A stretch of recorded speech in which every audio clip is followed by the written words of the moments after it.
Dixie leading 7-0 here in the second quarter. As Fred Julian, the head coach of Grand Rapids, told us that special teams was tough to prepare for. You're absolutely right there. The block was actually made by their own player, number 65, Joe Fusco. And again, they couldn't account for 2 men outside. He tried to peel back, make the block, and again took the ball off his own punter's heel. So the Rebels convert and take the 7-0 lead as Sean Blackman is back along with Rick Beck to receive the kickoff. Steve, will Joe Fusco get credited that stat in official scoring today? He hopes not. Inaway's kick, line drive, angles towards the end zone and take it on the hop by Blackman. He'll down it deep in the end zone, and so Grand Rapids will start 1st and 10 from their own 20-yard line. As both teams look to find some offense, as quarterback Dan Strowinski talking things over with the coaching staff, that includes Lyle Berry, who's not only in his 35th year as a head coach, but Harry, he played in Grand Rapids' first ever bowl appearance back in 1956. Yeah, that was at the LA Coliseum for a national championship, and actually Coffeyville won that game 46-6. 1st and 10 for the Raiders at their own 20-yard line. Ball to the near side, Redrick to the far side. Short trap, quick out, ball to catch at the 25, and forced out by Kirk Flinders at the 27-yard line. So a quick pickup of 7 for the Raiders, leaving a 2nd down and 3. Again, Steve, you talked about just earlier how in this game that these teams are so much similar. You can see right here, taking a page out of Dixie's playbook, starting off with a quick pass, the outside, an easy 5-yard completion, little gain. Now it's 2nd and 4, get a little bit of rhythm back and get everybody back on track. Slot formation to the far side on 2nd and 3, and the give is to Cochran off the left side. Has room across the 35 to the 37-yard line. So a quick pickup of 10 for Andrew Cochran at a Grand Rapids 1st down. Great lead block by Michael Harima right there, number 32. He came in and put a nice block inside. It sprung him probably for the extra 6-7 yards right there. And the corner from the outside had to come make the play. Not a surprise that Cochran ran for the 1st down. 40 of his 169 carries during the regular season resulted in a 1st down. Slot formation to the right this time, and again it is Cochran, and this time there is no running room at all. As Takiaho was in on the stop along with Elliott Stewart, a 6'3", 248-pound senior, so no gain on the play. It'll be 2nd down and 10. Cochran right now has 43 yards for the game, and I think that, that's the thing we talked about in the onset. He's going to be a big and vital part of this, and then off of that, the play-action pass. So 2nd down and 10, possible play-action scenario right here. Great drop back, pump fake, Strowinski rolling left. He's going to tuck it under and run. He's had across the 40 to the 42-yard line. Squeezes 5 yards out of the play before being brought down by Caleb Natuvaya.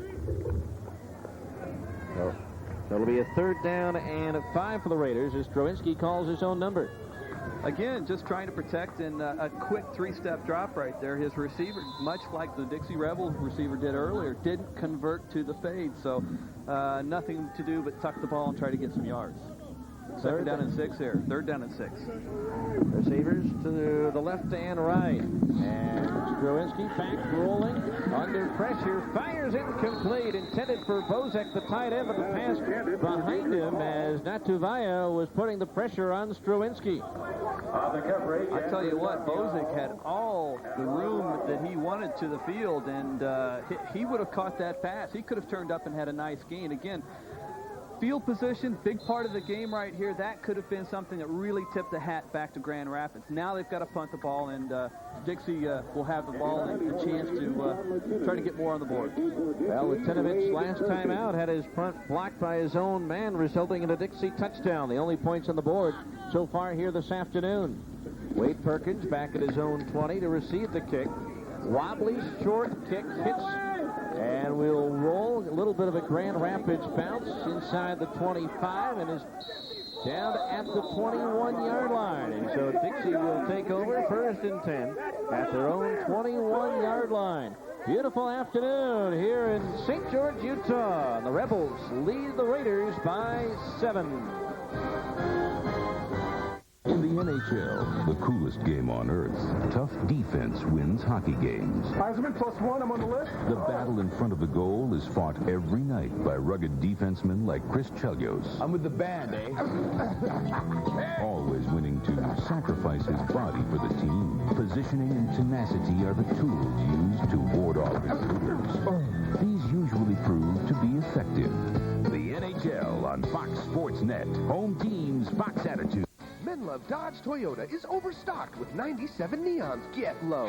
Low prices on every neon on the lot. How low? How about $193 a month? Just $193 for a brand new 97 neon. This is not a lease. Just what you'd expect from the last of the little guys. Menlove Dodge Toyota. From Aerosmith to Zeppelin, KLZX plays all classic rock along the Wasatch Front all the time. KLZX. I didn't understand my girlfriends growing up. I'm in love, and it was a different guy every 3 weeks. I didn't understand that. The safest form of sex is no sex. People will tell you, everybody's doing it. Well, then you'll have no problem finding somebody else to do it with them, will you? I don't look back and regret ever not taking up an opportunity of sleeping with someone. No sex. Secondary virginity is what I practice, which means I've had sex in the past, and now I've stopped. The next time I will have sex will be when I get married. Respect yourself. Protect yourself. Welcome back to St. George. Dixie leading 7-0. 1st and 10 from their own 21-yard line. Croshaw to throw on 1st down. Incomplete. Intended for Cleavon Brooks, but the pass well underthrown, and it's been a rough afternoon so far for T.D. Croshaw, the quarterback.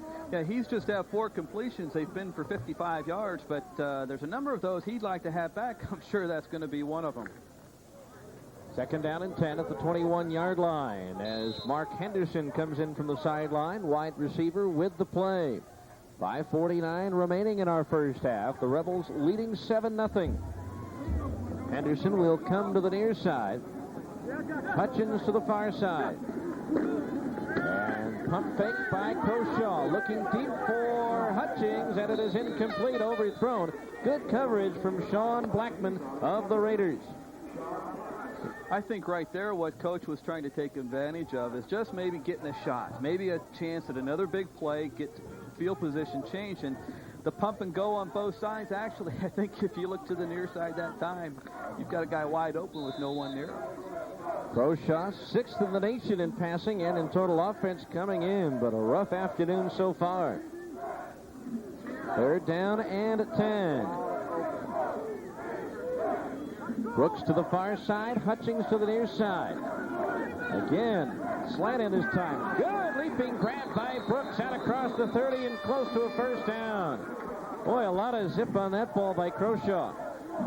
And I tell you what, he again went to the 3-step drop, had some pressure in his face. I think he released it just a little bit earlier than he wanted. And great reception right there, going up, hanging out for that football and getting a big 1st down for Dixie. Off the 32-yard line. Hutchings, the receiver to the far side. The pitch goes to Roderick Johnson. Gets wrapped up and spun down by Tommy Head, the outside linebacker. But Head threw him forward a bit, and he picks up 3 yards on the play. Tommy Head, 6'1", 195-pound freshman from Muskegon, Michigan.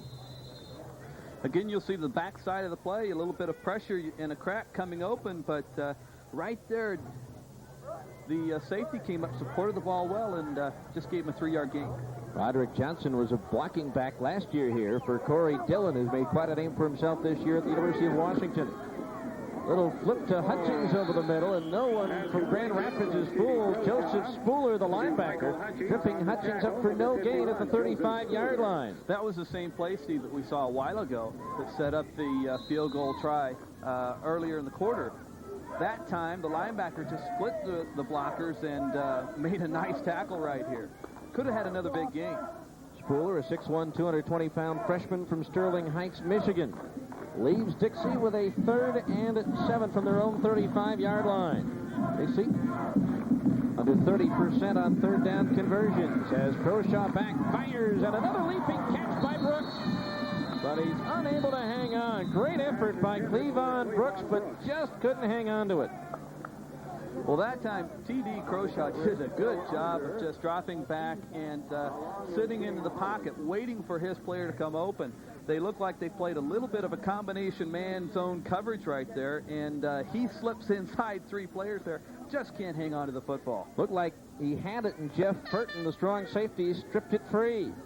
So 4th down in the punting situation for Neil Winterton. Shane Hollins back at his 25 for Grand Rapids. No pressure at all. Hollins moves up, grabs it at the 30, drops the football, the scramble is on. And it looks like Hollins got it back. And a break for the Raiders there as Hollins disdained the fair catch, tried to make the grab and run, but he ran before he made the grab.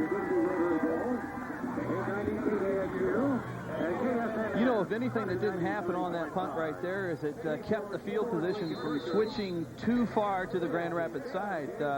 Little drop right there. And actually, number 53, Vaughn had the ball between his legs but just couldn't hang on. 1st and 10 for Grand Rapids at their own 30, trailing by 7 under 4 minutes remaining here in the first half. And the give is to Cochran, spins off the hit and dives forward out to the 34. Ball carrier Andrew Cochran. Don't throw to him a lot out of the backfield. He's only made 4 receptions all year. Most of his yardage has come on the ground. A pickup of a long 3. It'll be 2nd down and 7. Slot formation to the far side of the field as Strowinski up under Pierre. Takes the snap. Rolls right. Looking. He's going to run it. Out across the 30 and popped hard at the 35-yard line for the strong safety, Charles Rogers, who really puts a lick on Dan Strowinski. Strowinski right here is just lucky that he even cut back to the line of scrimmage. The pressure came so well for Dixie that he actually ended up going the wrong way on the play-action pass. His receivers went both to the far side, and realizing his trouble, just took it and gained a couple, keeping them from taking a big loss here. But Rogers, boom, with the hit on Strowinski. Gains a couple, though. 3rd and 5 from the 35. Strowinski looks left, and we've got a collision, and the markers will fly as Redrick tried to come in and collided with Wade Perkins, the cornerback, at the 40-yard line. And the Dixie coaching staff not happy with the Hankies. Well, they're going to claim right here, Steve, that the ball was uncatchable and that there was no chance for that reception. On a 3-step drop, the quick pass like that, I'm not sure they're going to get that call. And they will not. It is an interference call against Dixie, and that will allow the Grand Rapids Raiders to retain possession of the football. And again, the Rebels sideline very unhappy.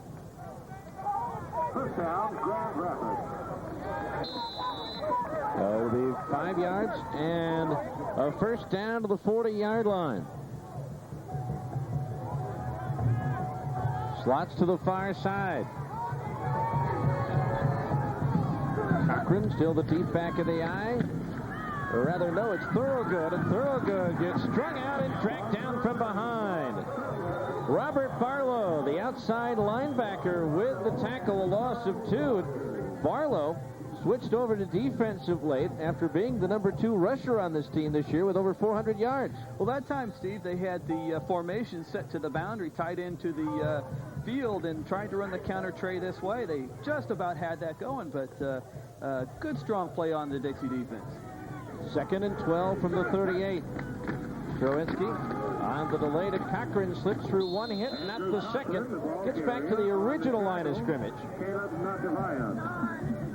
As Caleb Natavaya in on the tackle, so it'll be 3rd down and 10 for the Grand Rapids Raiders as we're nearing the 2-minute mark to play here in the first half. A little bit more pressure by Coach Croshaw, a little bit more man coverage, and I think what they're trying to do, again, page out of the Grand Rapids playbook, get some pressure and gap protect and get after the football on defense. 3rd and 10, Stroinski back, under pressure, and down he goes. Stroinski sacked 17 times during the regular season. And good pressure that time from Nachivaya and Sam Leedy. That time they showed pressure and backed out and actually played good zone coverage. 4-man rush, and Stroinski gets high load in the backfield. So good defensive play. They keep the ball down on that side of the field, and if they can get a good punt return here, again, field position, changing the tempo of the game. So punting situation again for Latinovich. And he'll get it away. Line drive, returnable for Wade Perkins. He dances across the 30, 35, breaks down the sideline, has to get by the punter, and it is Latinovich who forces him out of bounds in Grand Rapids territory at the Raider 42-yard line. So Dixie with a golden opportunity here to put some points on the board before the end of the first half. Well, that was a good job. He looked like a center fielder for one of Bruce Hurst's teams over here. Catches the ball about the face mask, but nice setup by the wall there to the Dixie sideline. And again, punter doing a good job, just making the guy go out of bounds. On first down, Kershaw gets sacked. Dan Wilhelm with a sack in the dance. His first sack of the year. Lost back to the 46, and the Rebels will take a timeout here and talk things over on a 2nd down and just about 15-yard to go situation. The clock showing 59 seconds remaining here in the first half of play, and Dixie out in front by a score of 7-0. Again, the Rebels, final regular season poll, were ranked 5th in the nation, while Grand Rapids was ranked 6th nationally. And of course, Grand Rapids, a very successful athletic program. They won the 1996 National Junior College Baseball Championship and lost to the championship game in 1995 in the nation's basketball tournament. So they are a very successful program in all sports, and certainly here in football, their 6th bowl appearance in the last 12 years, and they have a very strict guideline as far as bowls. The team really has to finish in the top 10 to accept an invitation to a bowl game. Well, that's right, Steve, and you know, they were sitting there number 9 when some teams were still playing, wondering if they're still going to get a chance to play. But you know, travel's not anything new for these guys. They're the only community college in Michigan, Indiana, or Ohio that even play football. All right, 2nd down and 15. Croshaw to pass, under pressure, flips it out, incomplete, intended for Roderick Johnson. And Croshaw basically was just unloading that ball because he was under a lot of pressure that time. Yeah, good alert play there by TD. Realizing a man was coming free here, just threw the ball over the head and prevented another big loss. Jason Lopez, the linebacker, with the pressure on Croshaw. So it'll be 3rd down and 15. 56 seconds remaining in the half.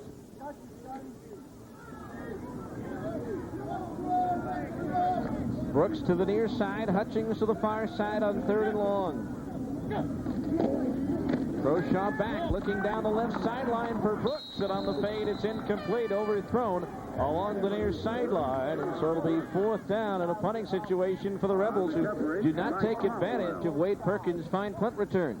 Well, Grand Rapids is doing a good job of just keeping T.D. Croshaw's timing and balance out of whack there. You know, right now he's 6 for 19 for the game, and really hasn't gotten into a good rhythm yet, Steve. With 52 seconds remaining in the half, let's see if they put some pressure on the punter here or set up a return. Sean Blackman is back at the Raider 10-yard line to receive the punt for Grand Rapids.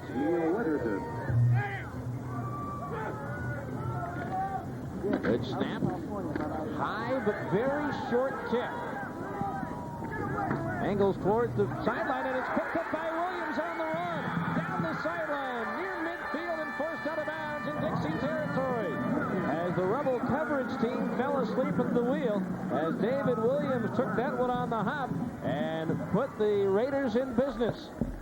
Steve, do you call age experience here? The 26-year-old taking the, looking down there, saying just one man to beat, takes the ball and just runs down the sideline. The punter just does a good job of getting him out of bounds and saving the touchdown. 39 seconds remaining, 7-0 Dixie. Grand Rapids with all 3 of their timeouts remaining here in the first half. Slots to the near side with Paul and Redrick. That's Strowinski to throw. Looking right, firing for Paul. Caught inside the 30 and out of bounds at the 29-yard line. And Diedrich Paul with the reception for a first down. Over half of his 40 catches during the regular season have moved the down markers. Yeah, again, you know, he's just taking advantage of the big field. They set up and drop back out there. He gets outside of the underneath coverage, and they float a nice ball out there. Big completion. Goes out of bounds, stops the clock, first down. 33 seconds for the half. Slots to the left this time. Backs remain in an eye. Strowinski rolls left, buying some time. He'll tuck it under and run and slide to a step at the 28-yard line. And very quickly, the Raiders will ask for and receive a timeout, stopping the clock with 24 seconds here in the first half. Well, that was a good, smart play by taking a leg and sliding down. But you see right there, you've got just 2 more yards. He could have dove out of bounds, saved the timeout. Plenty of time left to score here. He actually gets out on the boundary, and they lose containment on defense. Good man-to-man coverage by Dixie. Also saw Wade Perkins coming up and decided, I think I'll take the slide rather than the hit. So again, 24 seconds and 2 timeouts left for Grand Rapids, trying to get the equalizer here before the end of the first half. You know what's interesting about this team, Steve, is not only are they one of the only teams in Michigan, Indiana, or Ohio as a junior college program to have football, but they don't have the luxury of scholarships. It's a team that goes out and looks for those players that maybe aren't selected to go on to play Division I, Division II. And I tell you what, you got to give a lot of credit to Fred Julian and his staff for what they've done over the years. They're in their first year in the North Central Community College Conference after being an independent for 76 years, but the league that they're in consists of nothing but schools from Illinois. They have at least 3 hours for every road game. Second down at the 28. Go late to Cochran. Spins off a hit, but trapped at the 23-yard line. As first off, for the Rebels, it was Takiaho and Barlow on the stop, but Cochran just on the draw play up the middle. A good play here, right here, Steve, because they were basically in a 4-man front, and everybody was back playing zone defense, preventing the big play. And so not only do they get 5 yards, but they set themselves up in the middle of the field. Third down doesn't get a first down. They're in position at least to get another good attempt at a field goal. They spent their second timeout. They have 1 remaining. 19 ticks of the clock left to play. Grand Rapids coming in on a 5-game winning streak, suffering their only loss during Week 5 at Illinois Valley, 27-14. Dixie got the season started with a 7-game winning streak, and then suffered a loss at Arizona Western in overtime, 20-17, before ending the regular season with a 53-0 rout of Walla Walla. And at the time of their loss, they were ranked number 2 in the nation. You know, and a lot of people around this community, Steve, thought that, wow, we're going to have a chance to possibly have a national championship game on our hands. Andrew Cochran, averaging about 3.5 yards a carry. Third down and 5 at the 24. Strowinski back, looking, throwing, and it is incomplete. A bump at the 10-yard line, but the pass was overthrown, intended for Bozek, the tight end, and Wade Perkins says, I didn't make any contact. Well, there's no way that the coaching staff from Grand Rapids is going to get that call, because as you see here, he's going up to try to make that interception and almost gets the ball. Just goes through his hands, and maybe the bump by Grand Rapids player prevented the interception. Well, John Latinovich hopes third time is a charm. He's missed from 28 and 42. He'll try from 42 again. Straight on kick, right midway between the hash marks. Little bit of breeze in his face right now. Good hold, the kick right into the line, and it's blocked bouncing around and finally covered inside the 25-yard line. That time, Latinovich never gave that a chance as he kicked it straight into the line of scrimmage. Yes, Smith for Dixie ended up after that little scrum getting the ball, and big play by Dixie. Going in right before half, 3 seconds left. They're going to kill the clock and feel pretty good about this kind of rough go here in the first half and keeping the lead. Latinovich 0 for 3 today after going 5 for 12 during the regular season. See what the Rebels do on their own 24-yard line with 3 seconds to go. They'll give it to the fullback. And Taft will pick up 3 yards, add to his statistics, and head to the locker room. So a defensive-minded first half with the only touchdown coming on a block punt. And so we are halfway through the 11th annual Dixie Rotary Bowl. And the Dixie Rebels on that break lead the Grand Rapids Raiders by a score of 7-0 here at the half.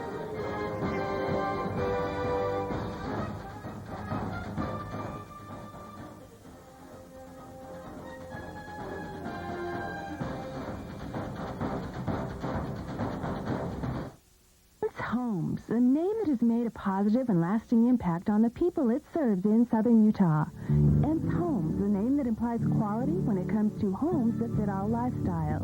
Ent's has become synonymous with value and lifestyle, and with 14 planned subdivisions and communities underway, you're sure to find exactly what suits you. Visit an Ent's community today and learn why over 3,300 families call an Ent's Homes their home. Ent's Homes, proud sponsor of the 1996 Rotary Bowl.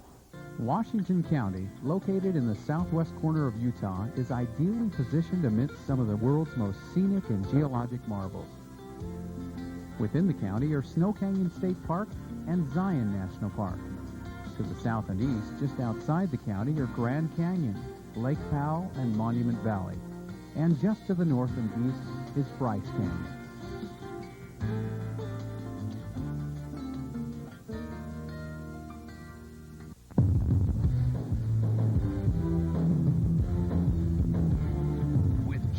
Truck, you don't just cruise the road, you take control of it. You view the world from a different vantage point, and you have the power to do it all. So get comfortably in command with a new GMC from your Color Country GMC dealers today.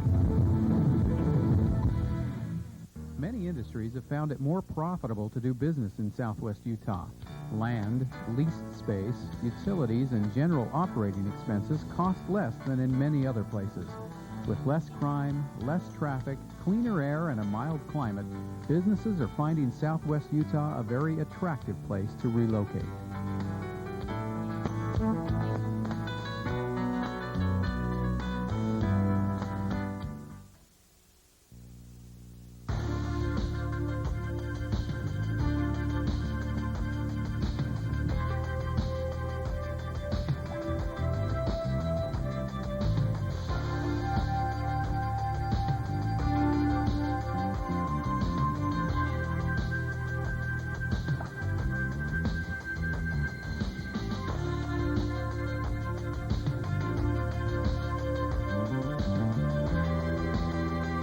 SkyWest is headquartered in St. George. We're one of the largest regional airlines in the United States. We carried 3 million passengers last year. We employ 2,300 employees in our company. We're a publicly held company that did $250 million in gross revenues last year. Our own frequent service to Salt Lake City and Las Vegas gives us very immediate access to the national and international transportation system. And we find that our people simply like to live and work here, and for some reason or another, they're just more productive here than other places. Welcome back to the Dixie Rotary Bowl. The Dixie Rebels leading Grand Rapids by a score of 7-0 in a defensive-minded first half of football here in St. George. We'll be back, and we'll take a look at some of the highlights and statistics of our first half right after we take this timeout.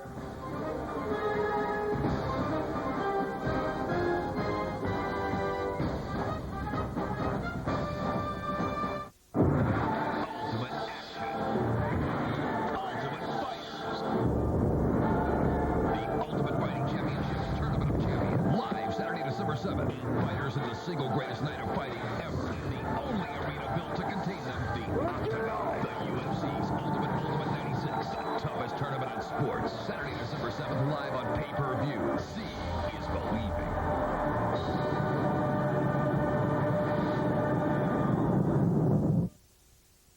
It is vitally important that we all support the Humane Society of the United States and its proposed ban on breeding dogs and cats.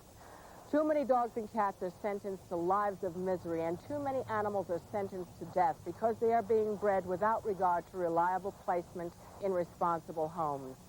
It costs up to $100 to handle and euthanize one animal. Now, if we know that 8 to 10 million animals are killed annually, it's costing us, the taxpayers, more than $800 million a year. That's a staggering amount of money that we're paying in support of the suffering caused by irresponsible breeding. So starting right now, we have to stop this. We can no longer spend money to kill animals who never should have been born in the first place. We can't afford it on any level, ethically, morally, emotionally, or financially.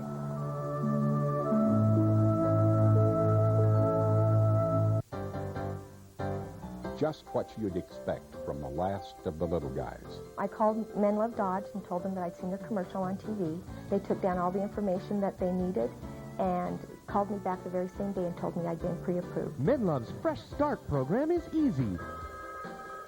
Just call 295-3481 to get pre-approved. Pre-approved. Call Men Love's Fresh Start department today. They were wonderful. Men Love Dodge Toyota.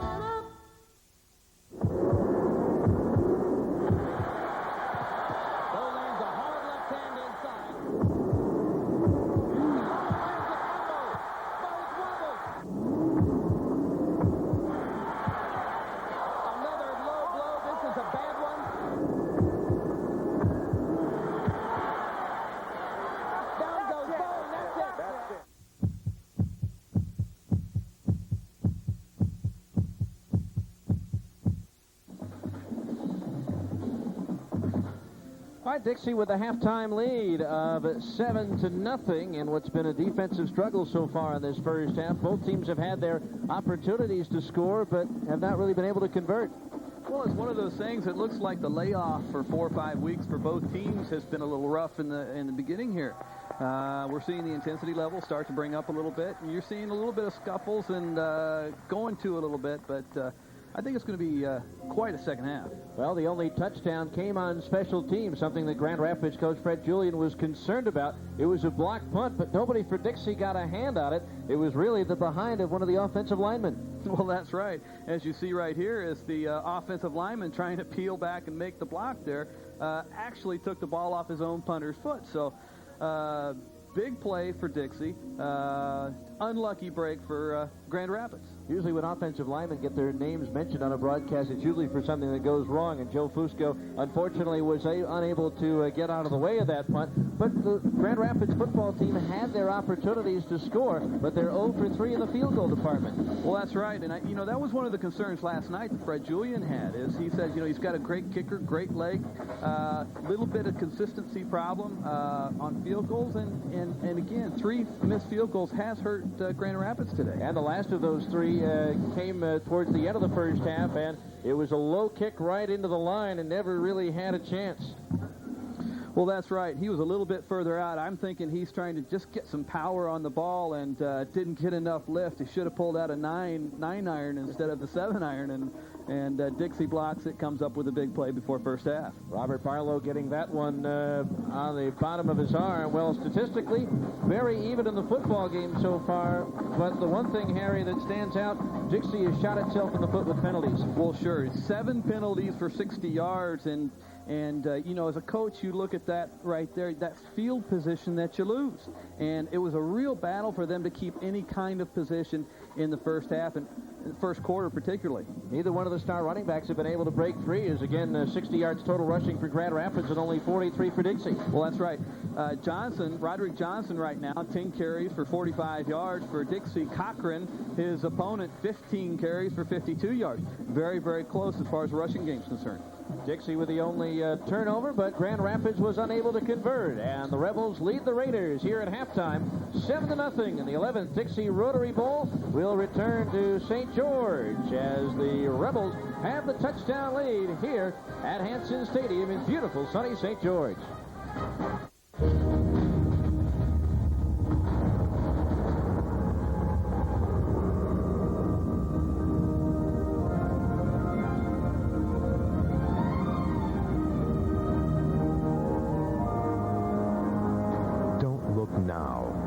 The biggest thing in movies is headed your way. This is Starz Movie Channel, with only the best movies in prime time. More exclusive, first-run theatrical movies than any other movie channel. Not B movies, not bad movies, just the best movies at the best times. Like Apollo 13, Pulp Fiction, Fame, and Mr. Holland's Opus. So let other movie channels promise you the moon. We give you Starz. It's everything you could wish for. To order, call 1-800-758-5555. Only the best movies become stars. I am the Arizona Wildcat. The embodiment of spirit, of pride, of fury. Just one in a great lineage that have been so blessed. Which begs the question, who was the jerk who wadded all their gum in my snout?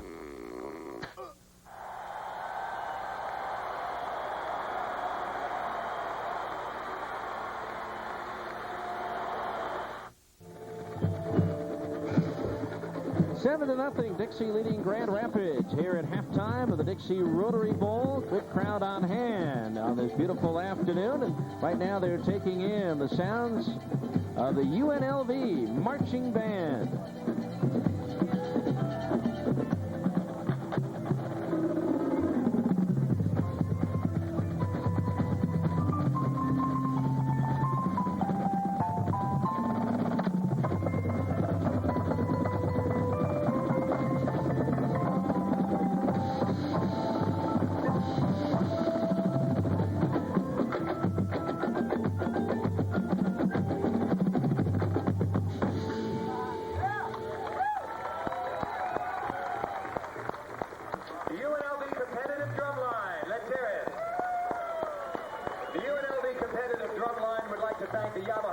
Of America and Zildjian Cymbals for their generous support. Special thanks to the Dixie Rotary Bowl and proud sponsors for their invitation to perform here in scenic, beautiful St. George, Utah. We love you.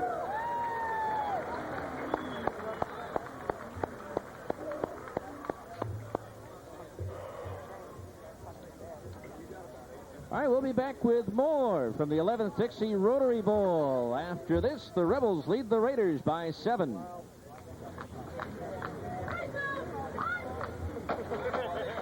Now, for your home and shop, one amazing blade that cuts through practically anything. This is new Multi-Disc. It's safe, it won't break or shatter. It's amazingly flexible. It will never bind or kick back your work. Multi-Disc cuts through this rock-hard ash baseball bat. It cuts through copper and iron pipes. Plastic pipes are cut off clean. There's no melting. Multi-Disc is diamond and carbide throughout. It's one of the best grinding wheels on the market. It shapes tile, grinds away paint, rust, and debris in seconds. Call toll-free or send for Multi-Disc now and start saving hundreds of dollars on single-purpose blades and wheels. Best of all, Multi-Disc will work on any rotary tool in your home or shop. Put it on your household drill, and it cuts like magic. Multi-Disc cuts like a blade and grinds like a wheel, and you can use it on any rotary tool you own. Multi-Disc sands Formica while it cuts so there's no chipped edges. Call or send now. Cut perfect angles and grind curves in ceramic tile. Cuts picture frame perfect moldings and trim. Hobbyists love it for detailing plastics, metal, and wood. Now, in this limited time offer, you get 2 Multi multi-discs, a universal arbor to assure they'll fit all your rotary tools, and our unconditional money-back guarantee, all for only $12.98. Order now. Welcome back to the Dixie Rotary Bowl. At halftime, the Dixie Rebels leading the Grand Rapids Raiders by a score of 7-0. We've been mentioning this is the 11th Dixie Rotary Bowl, and we'll be talking with David Clark, the executive director of the Rotary Bowl, here momentarily. But Dixie has been in this game 10 out of 11 years so far, while Grand Rapids is making its second appearance. They were here in 1992 and played Snow College of Utah and won it by a score of 42-35. Well, joining us right now is David Clark, the executive director of the Dixie Rotary Bowl. And David, you couldn't have asked for a better day. Well, I'm delighted to have Grand Rapids and Dixie College participating in today, and the Mother Nature is certainly shining on us right now. Rotary Bowl began 11 years ago. How did it all come together? Well, we had a group of Rotarians that had been down to watch Dixie College participate in the Rotary basketball shootout in the Arizona area, and we came back with the idea that we'd like to try and maybe build something like that for our community and the service. And I'd like to extend my thank you to about the 150 some odd volunteers in this, that all go together to make this work. Well, certainly any kind of an event like this takes that kind of volunteer help and community support. And I noted, talking to the Grand Rapids people last night, that they really feel a difference this year compared to their visit 4 years ago. More people in the community have gotten behind this game. We have. The community's growing quite rapidly. We're delighted to live in Washington County, and one of the fastest growing counties in the state of Utah, and the community that's growing fastest in the state. What are some of the projects that the Dixie Rotary Club has that this game will help support? We have 14 different projects that we service each year.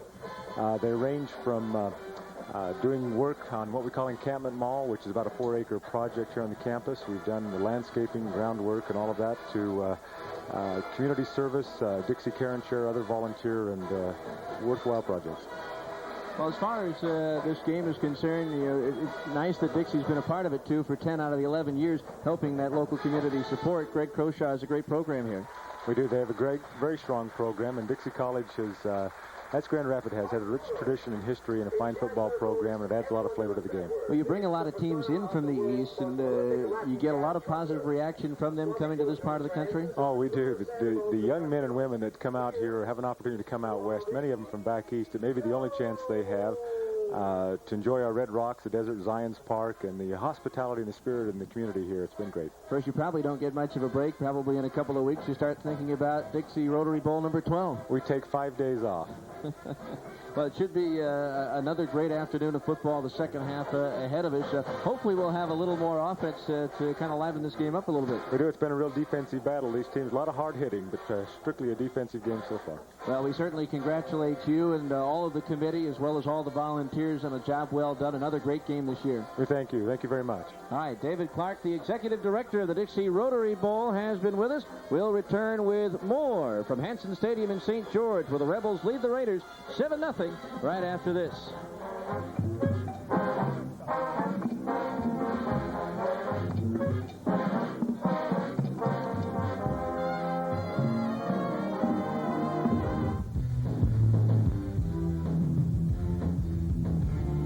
With GMC Truck, you don't just cruise the road, you take control of it.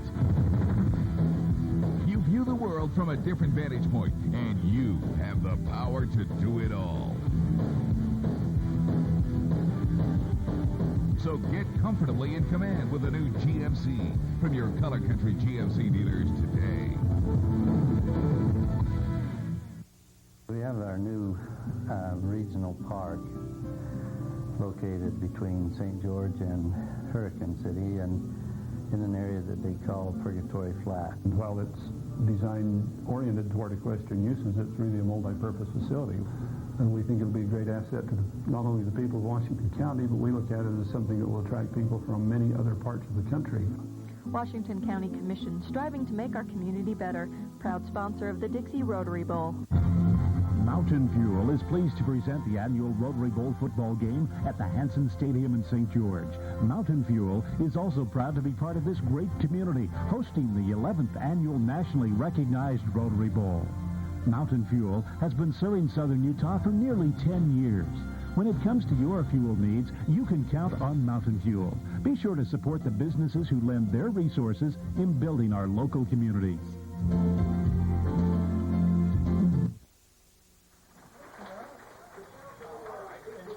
Rebels lead the Raiders 7-0 here at the intermission. This is the 11th Dixie Rotary Bowl. And again, Harry Justbig, our analyst here today, former college and professional football coach. What are these teams going to try to do here in the second half to free up their star running backs? Roderick Johnson and Andrew Cochran haven't had much running room. Well, they haven't, and I think what you're going to do is you're going to go in at halftime and take a look at 1, 2, 3 key plays that maybe have worked well for you. Take the rest, throw them out, keep your play-action pass in your trick bag, and then both of them have a pretty effective three-step quick passing game. So a couple of those things I think they're going to concentrate on. The other thing is your coaches are going to talk to the players about making mental mistakes. We've seen that Dixie has penalties for 70 yards. The Grand Rapids Raiders have had their share of penalties, and the miscue on the punt that's cost them 7 yards. So they're going to talk about concentration, focus, playing hard, and with a little bit of the reckless abandon that, Fred Julian being a Michigan guy and, Croshaw playing for Weber State. They're going to try to get those things back together with their teams. First, in case you're just joining us, one of the star players on defense for this Dixie team, Salo Alafipo, a sophomore out of Salt Lake City, was ejected on a personal foul call on a punt return earlier, but so far that hasn't hurt the Rebel defense. They've played awfully strong football here in the first half. Well, they certainly have, and I think when you can tame a rushing team like the Raiders just to 26 carries and 64 yards, I think you've done a pretty good job. It's just about 2.5 yards a gain. So now, if they can keep the quarterback contained off of the play-action pass, the bootleg, and the sprint-out pass, I think they've got themselves a good chance to win this ballgame. As far as the quarterbacks are concerned, you can see some of the shots we had on the sidelines. Dan Strowinski for Grand Rapids and T.D. Croshaw for Dixie. Very frustrated young men right now.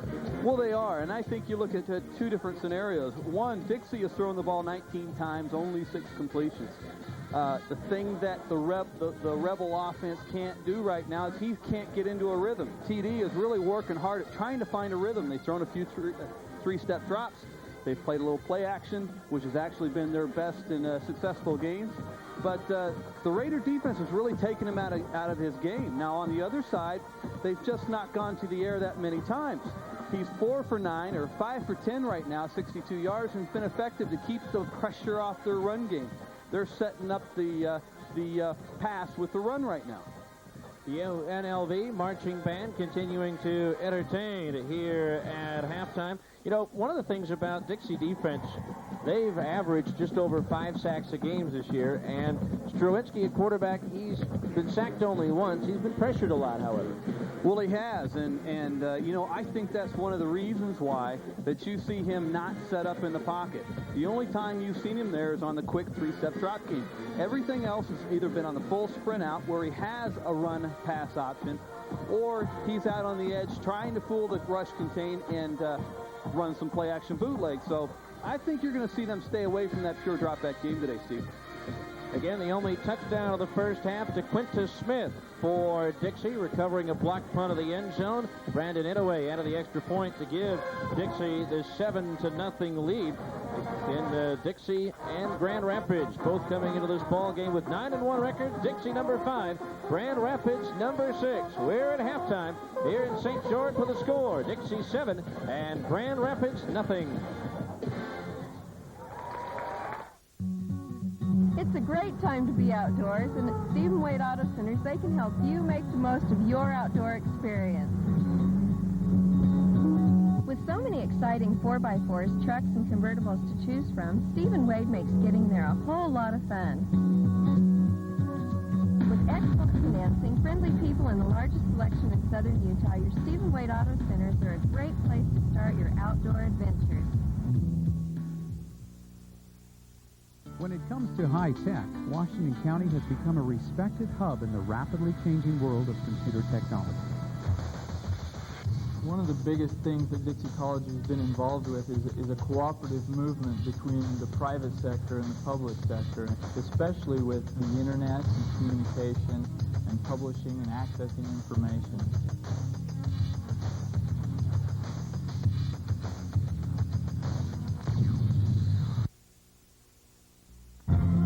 Mountain Fuel is pleased to present the annual Rotary Bowl football game at the Hanson Stadium in St. George. Mountain Fuel is also proud to be part of this great community, hosting the 11th annual nationally recognized Rotary Bowl.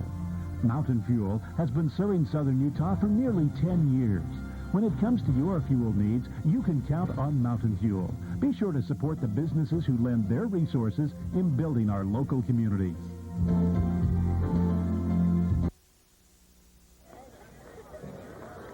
Grand Rapids trailing Dixie 7-0 here at the start of the third quarter. Grand Rapids won the coin toss, deferred, so they will start the second half with the football. And here they are shut out in the first half. Yet, you look at their record, only twice this year they've been held under 21 points. One of those games, their loss to Illinois Valley, 27-14. Their other was a victory on the 19th of October against the College of DuPage, a team out of the western suburbs of Illinois, by a score of 13-0 as the captains discussing the options here to start the second half. But again, Grand Rapids had deferred. Well, Harry, what's on Greg Crowshaw's mind right now? Well, one thing I think he's very thankful about right now is that, you know, the penalties, those things haven't kept them from being in this game. Senator Orrin Hatch of Utah presenting the Rotary Bowl Queen for 1996. Enjoying the football game here this afternoon.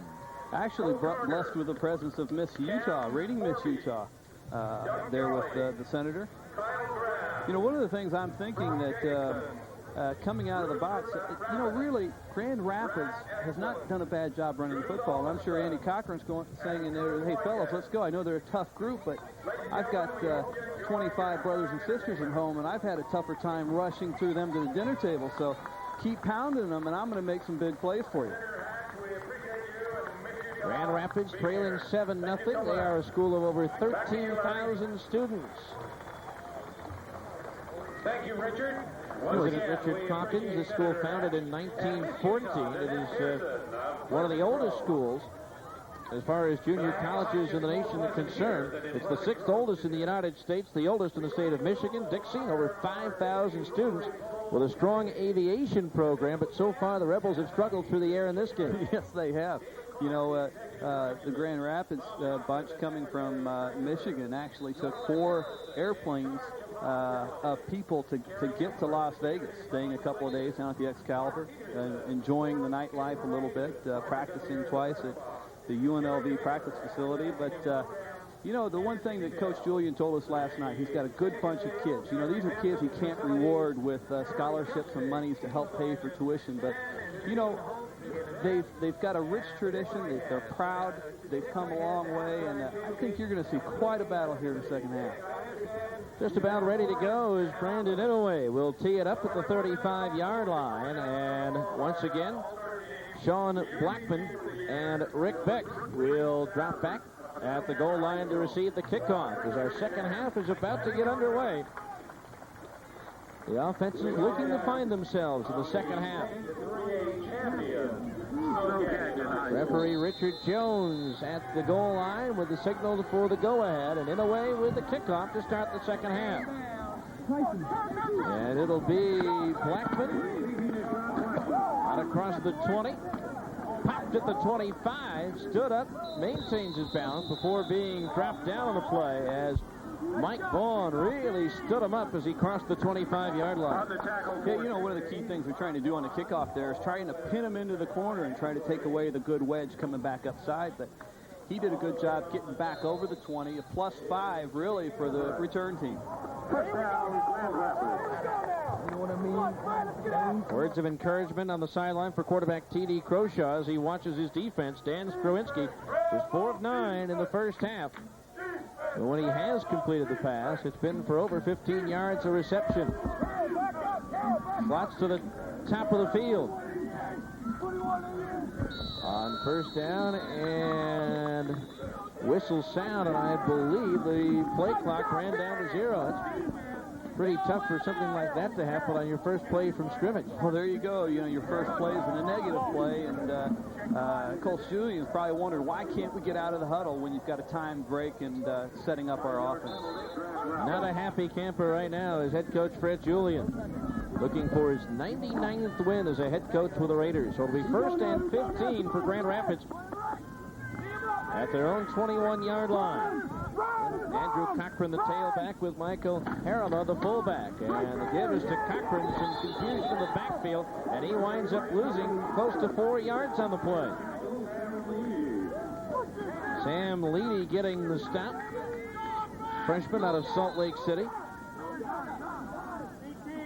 And so that pushes the ball all the way back to the 18-yard line. It'll be 2nd down and 18 for the Grand Rapids Raiders. Ball wide right.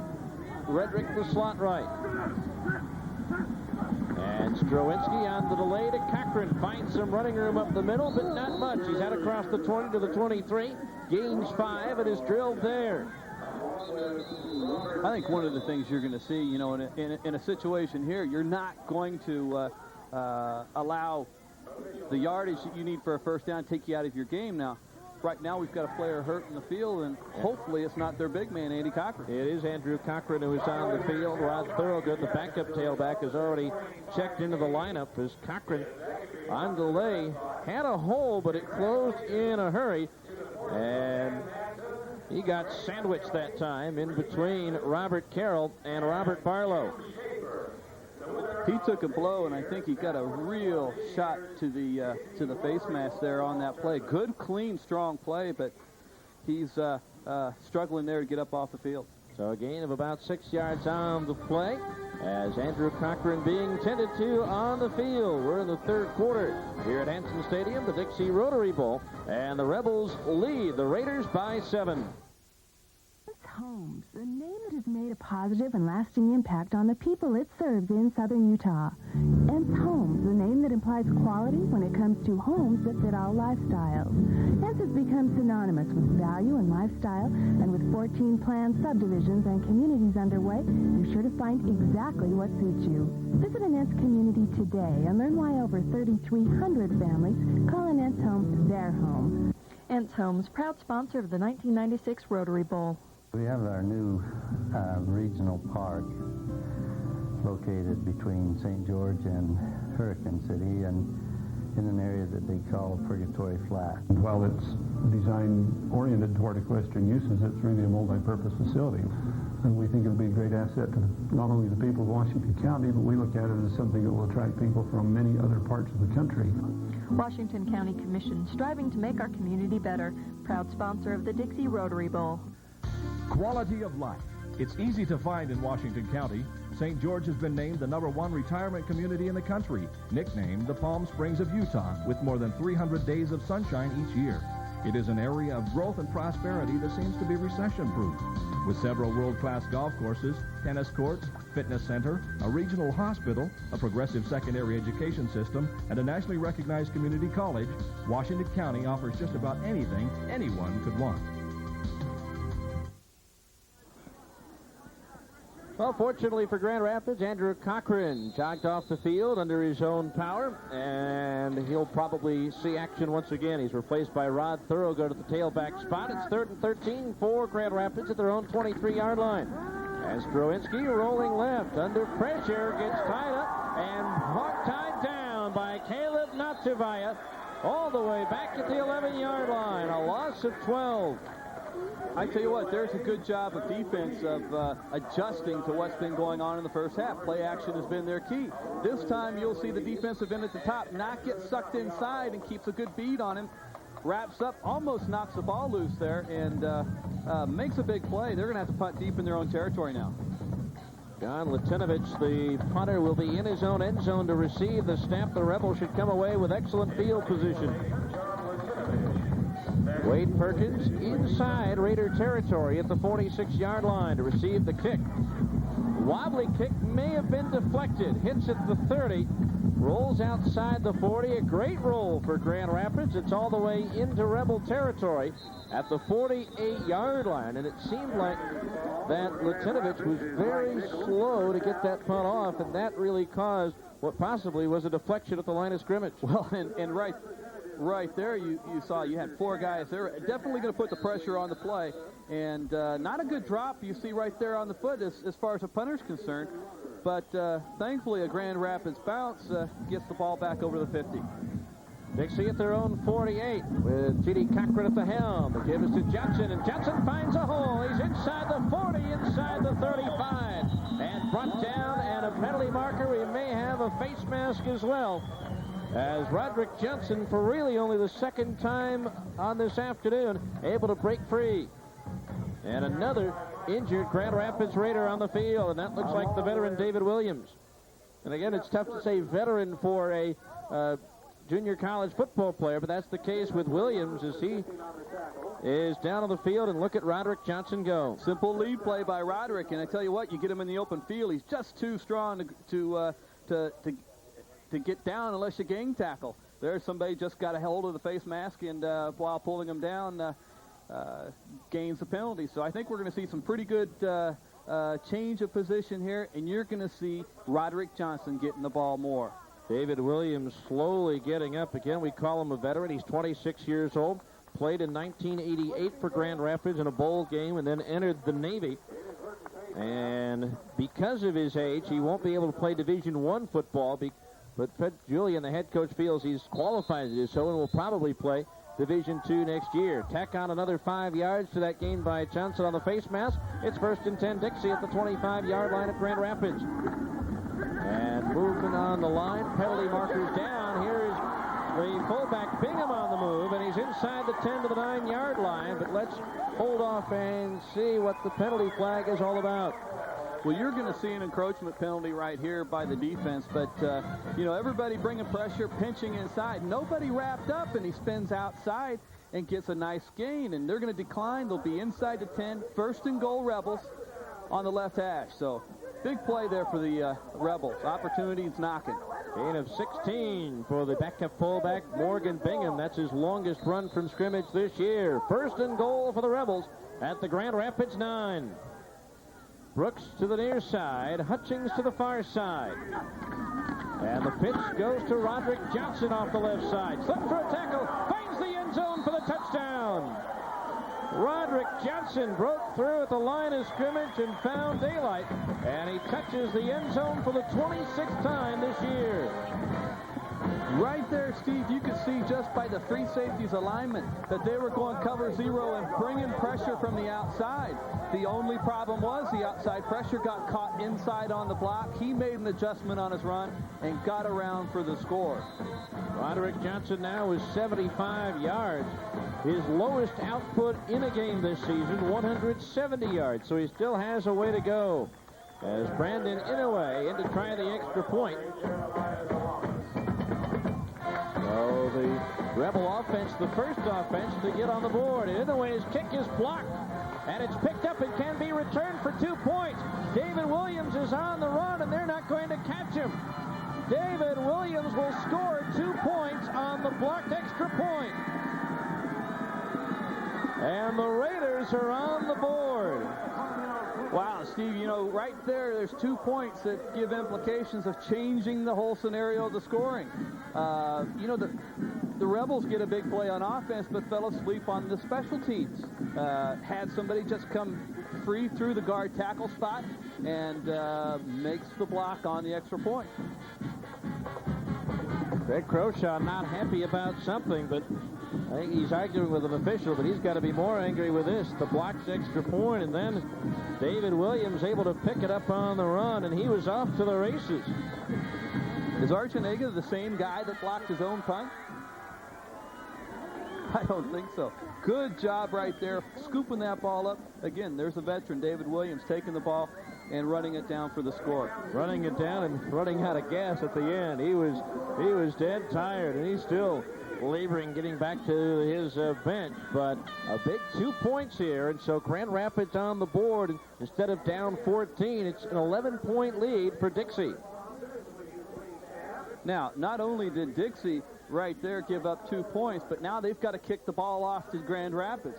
So possibly a momentum swing here early in the third quarter, going back to Grand Rapids. They could get something going here. We're right in the thick of things. Raiders in a position now with a touchdown, 2-point conversion, and field goal to tie instead of needing 2 touchdowns. Oh, once again, Brandon Inouye to tee it up at the 35-yard line. Sean Blackman and Rick Beck back deep for the Grand Rapids Raiders, who trail by 11 now at 13-2. Still not much of a breeze, just a little breeze out of the east crosswind from the far side of your screen to the near side. Is Inouye with the run-up. End over end, short kick. Sean Blackman at the 8. Across the 20, finds a seam and gets across the 30 to the 31-yard line. And so good starting position for Grand Rapids here as they give up the touchdown, but score 2 points on the block kick. And we are winding things down here in the third quarter, 12:19 remaining. And it is the Rebels by 11. It's time for buyback bargains at Menlove Dodge Toyota. Automatic 96 Dodge Caravans loaded, just $17,795. 96 Neons Automatic and Air only $10,495. And every Menlove factory buyback includes a 3-day, 200-mile money-back guarantee. From the last of the little guys. Menlove Dodge Toyota. From Aerosmith to Zeppelin, KLZX plays all classic rock along the Wasatch Front all the time. KLZX. I try and think about what's the most important thing to me. For a long time it was heroin, but it's not anymore. It's not the thing closest to my heart. My baby is. My boyfriend OD'd about a month after the baby was born. And when the police came, I was high. And they took my baby. And I'm not allowed to see her. But I love her. And I'm going to try and get her back.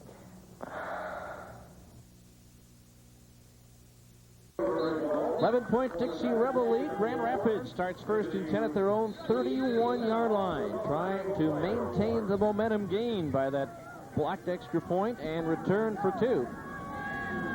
And Struwinski up under center, turns, fakes the give, now lobs it down the middle of the field for Paul. Incomplete, overthrown. Good coverage, though, by Kurt Flinders as Diedrich Paul could not shake free. You know, that time, it's a game of adjustments here, Steve, and so on the play-action pass, they're having the quarterback look to turn and set up now, and that was a designed play to go downfield. Take a shot, maybe get a chance of getting a big play. Here he is, Steve, showing him setting up, looking back, pays the price for the throw, but sends a message to the secondary of the Dixie. Robert Carroll with the takedown there after the delivery. 2nd and 10. Nowinski on the give to Cochran, and he can't get anywhere as Fred Leedy with the penetration brought him down behind the line of scrimmage. And right now, the Grand Rapids ground game being manhandled by the Dixie defense. A little bit of gap control now by the Dixie defense. You know, they're getting guys in gaps. They're covering with linebackers, putting a little bit more pressure on than they did in the first half. They're struggling now on offense, Grand Rapids is, to make those same big plays. Officials timeout. And referee Richard Jones coming to the near end zone. And apparently a problem with the 25-second play clock down to the south end zone.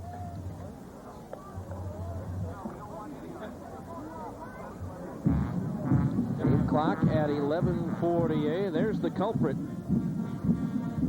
So it'll be kept on the field. I believe it is the back judge's assignment to actually keep the 25 seconds. Good to see, though, even though he lost yardage on that last play, Andrew Cochran back into the lineup after being injured on the previous possession. He's too important for this team as well as they've run as a group. He's a guy that's going to be key, and so hopefully they can get something going here and get back, get a first down, and get moving. 16% completion percentage on third down conversions.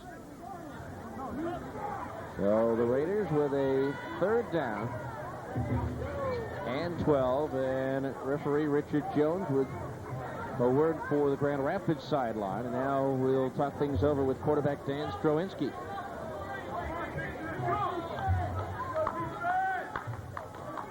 So a little bit of confusion right now. I think everything's been ironed out, and we're ready to go. From their own 28, Grand Rapids, 3rd and 12. Strowinski rolls left, looks. He's it deep down the middle for Redrick, and it is intercepted. To the 35-40, David Tovey out to midfield. David Tovey, the backup quarterback for Dixie, playing center field there with the interception. Steve, again, they're trying to get back outside with the pass, trying not to keep inside and let that pass rush get to him. He sets up and throws back against the grain down the middle of the field, and just too good a coverage there by the two defensive backs. Both Tovey and Smith were there. Tovey with the pickoff, and we have another injured Grand Rapids player on the field, and we also had a penalty on that interception return. Illegal use of hands penalty. We'll move it back to the 40-yard line, and the injured the injured Raider, I should say, is Andrew Cochran, who's down on the field again. So timeout on the field, 11 and a half or so remaining in the third, and the Dixie Rebels with the lead here in the third period at 13-2.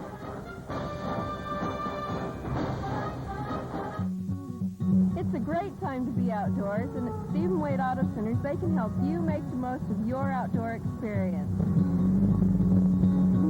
With so many exciting 4x4s, trucks, and convertibles to choose from, Stephen Wade makes getting there a whole lot of fun. With excellent financing, friendly people, and the largest selection in southern Utah, your Stephen Wade Auto Centers are a great place to start your outdoor adventures. When it comes to high tech, Washington County has become a respected hub in the rapidly changing world of computer technology. One of the biggest things that Dixie College has been involved with is a cooperative movement between the private sector and the public sector, especially with the internet and communication and publishing and accessing information.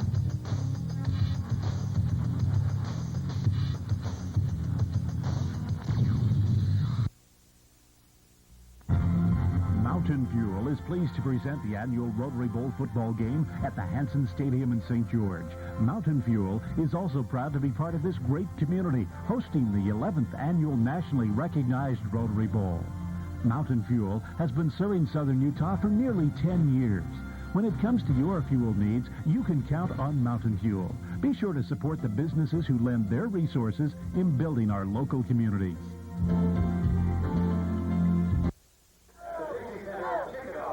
Welcome back to the 11th Dixie Rotary Bowl. Andrew Cochran, the injured player for Grand Rapids, helped off the field.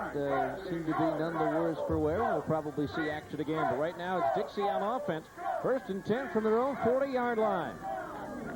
Edie Croshaw on the give to Roderick Johnson. Slips with the initial penetration and fights forward for a couple after the 42-yard line. As again, good penetration by the Grand Rapids defense, but he's able to slip past that initial wave. Good penetration, but it's a good job of picking up blocks on the Rebel offense and giving him a little crack, getting enough room to prevent the loss, get a couple yard gain. 2nd down and 8. Dixie at their own 42-yard line. T.D. Croshaw, son of the head coach, just a freshman, so he'll be back next year. And he'll take the give to the fullback, throw over the middle, and it is complete to the tight end. Leatham breaks free. He's to the 30, 20.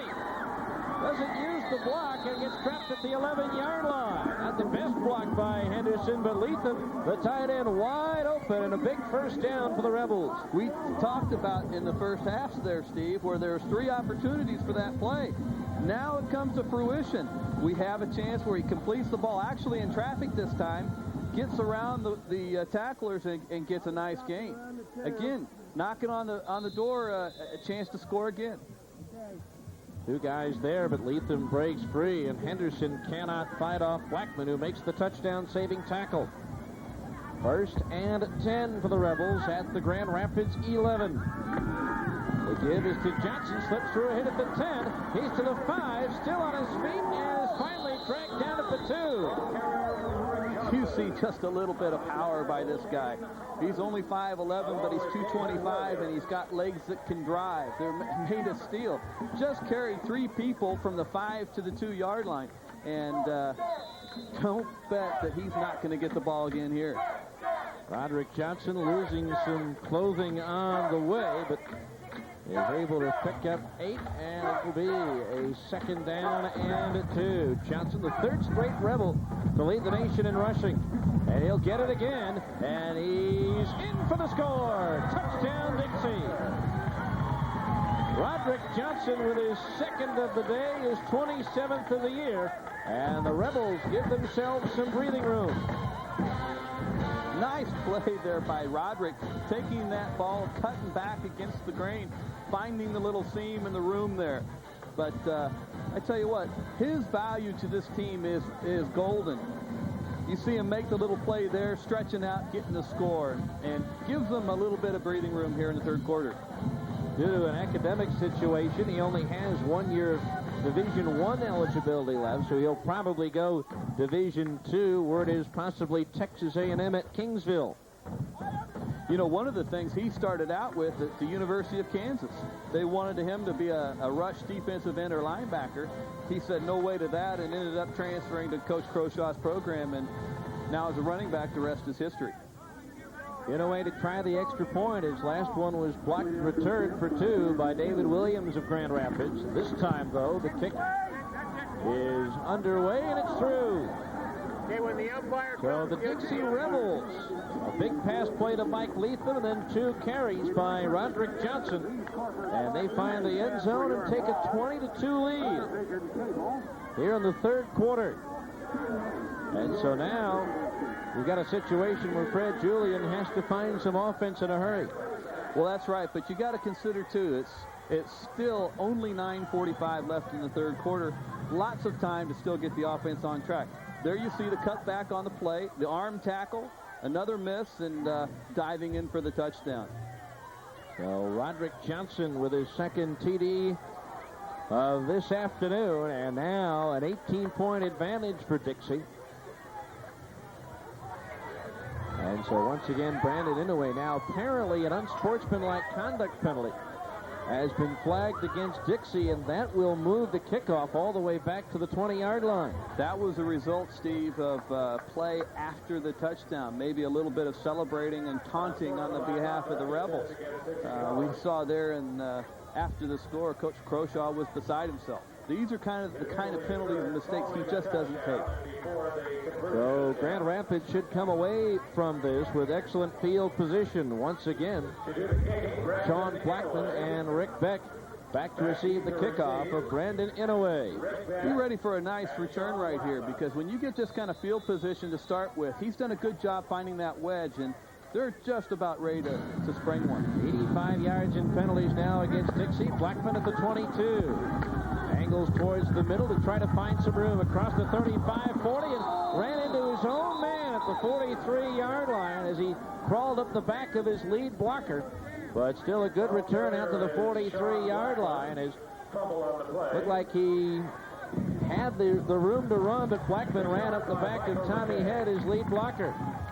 You know, the strategy there on that kickoff is to get it close to the sideline, make him return it. But again, look at him going back into his wedge, trying to find the room, just gets tripped up by his own guy.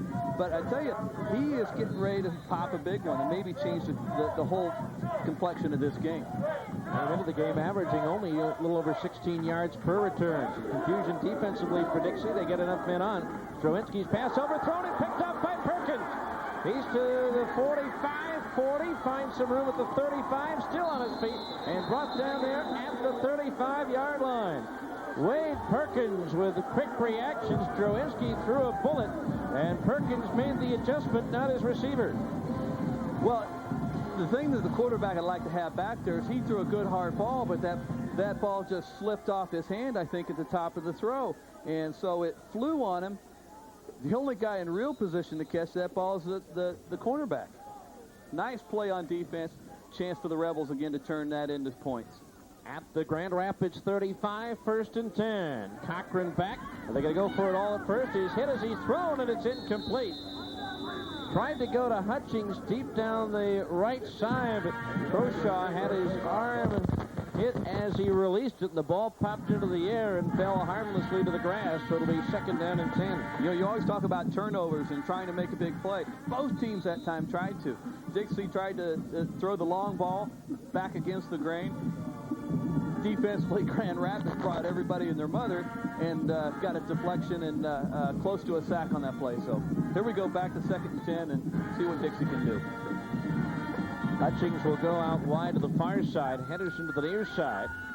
Deuce backfield as Crowshaw's to throw. Dumps over the middle to the tight end. Leatham. He's open again. 20, 15, and down to the 10-yard line before being rolled over by John Matthews. And so 2 big plays here in the 3rd quarter to the tight end Mike Leatham, who made 25 receptions during the regular season.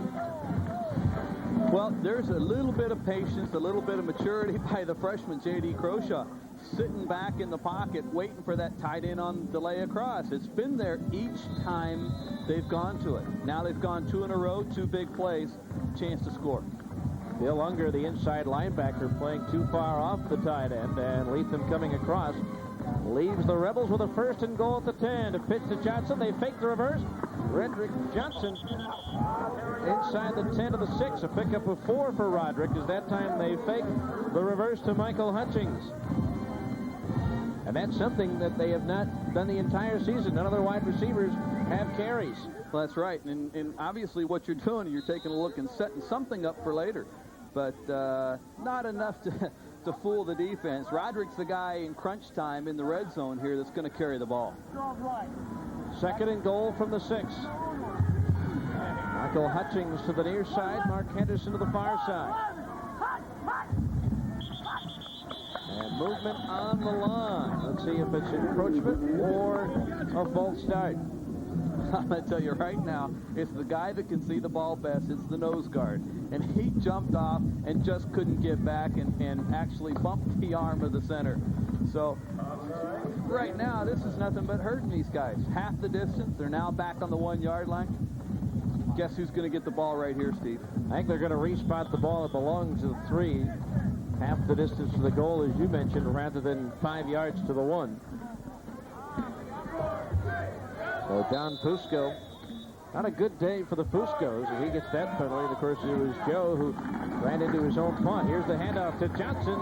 Dives forward and into the end zone. Touchdown, Dixie. Roderick Johnson with his 3rd trip into pay dirt. Isolation play, Steve. That means fullback, I'm going to isolate on a linebacker. I've got you. I'm going to block it. Roderick, I've got to get over the end zone somehow. Defenders are crunching in. They're stunning, blitzing inside. Nice job of getting the ball across the goal line. So Roderick Johnson nearing that 100-yard mark on the ground for the game.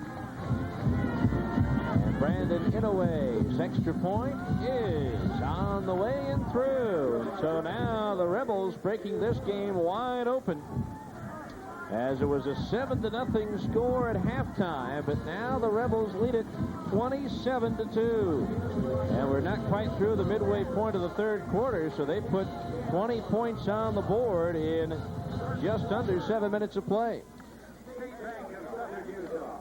Well, both touchdowns there, Steve, were set up by penalty or by big plays on defense. This time you see on the play, the isolation play up the middle. Good, strong run by Roderick Johnson. Fred Julian is just thinking with his staff right now, hey, we've got to take advantage and don't give up those big plays. 2 interceptions have cost him 2 touchdowns. And big plays by the tight end. You can take away those on defense. Don't do those things on offense. We can get back in this game. Roderick Johnson now with 28 touchdowns, 174 points scored. He's also had 3 two-point conversion runs on the year. Number 1 scorer in the nation as Brandon Inouye lines up his kickoff. Again, 8:09 to go in the 3rd. Dixie by 25.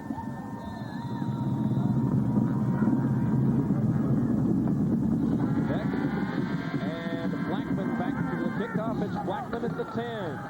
Up the middle to the 20. Across the 30. Still on fighting forward and finally brought down at the 31-yard line. So 21-yard return for Sean Blackman, who, unfortunately for Sean, has had a busy day returning kickoffs. I say unfortunately because that means Dixie's scoring a lot. Well, and here's a kid that's got a real knack to return the ball. Each time he's getting to his wedge, he's getting in there, finding the crease, and look at the positive yards that they've had on each return. Victor Redrick out wide to the left. Diedrich Paul is the slot to the left. On first down, it's Drewinski on the give to Cochran. Slipped through one hit, but not the second. He just barely gets back to the line of scrimmage, as he was finished off on the play by the linebacker Robert Farlow. 6'1" freshman out of Spokane, Washington. So a loss on the play at the 30 of 1 yard. It'll be second down and 11 for Grand Rapids. A little turn of events here. Here's a guy that had over 50 yards to start the first half, and now he's under 50 yards for the game. Slots to the left again on second down and 11. And Drewinski rolls left to buy time. Lobs it deep. He's got a man. Caught by Diedrich Paul. He's down the sideline. Off to the races. Touchdown, Raiders. And Grand Rapids finds the end zone for the first time this afternoon. No markers, a 70-yard touchdown strike. What a play right there by Grand Rapids. Sprint out, pass again, try to stay away from the tough Dixie rush, and corner route by that guy.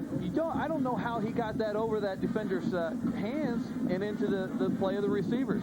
Great catch, great throw, and big score. So now John Latinovich to try the extra point.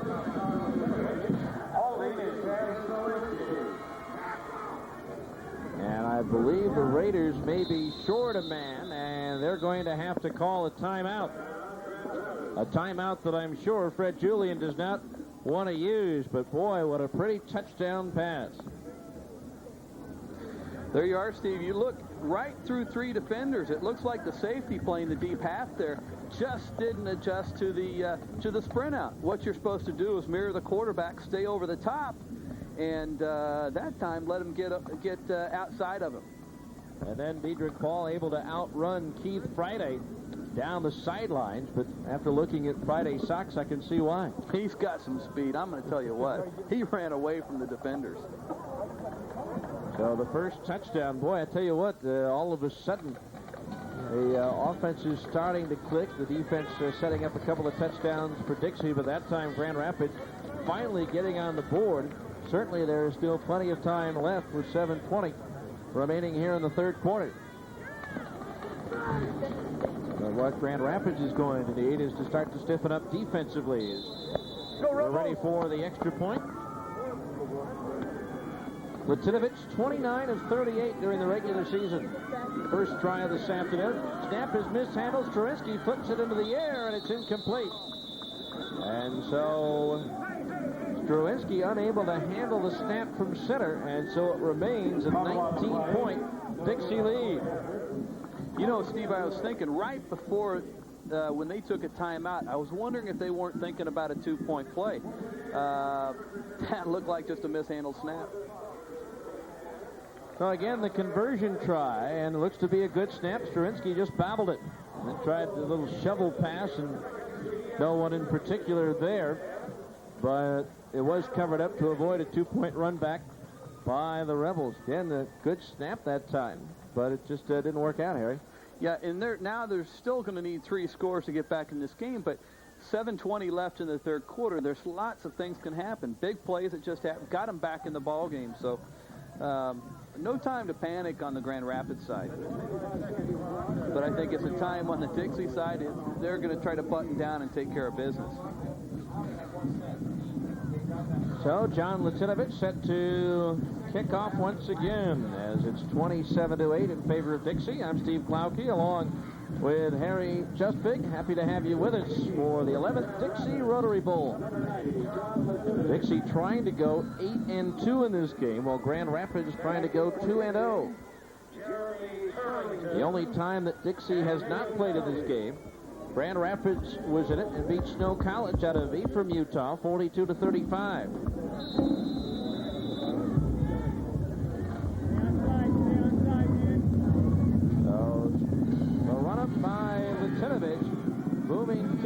fielded by Perkins at the goal line. He's to the 15, 20, has some room across the 30, and is out to the 33-yard line.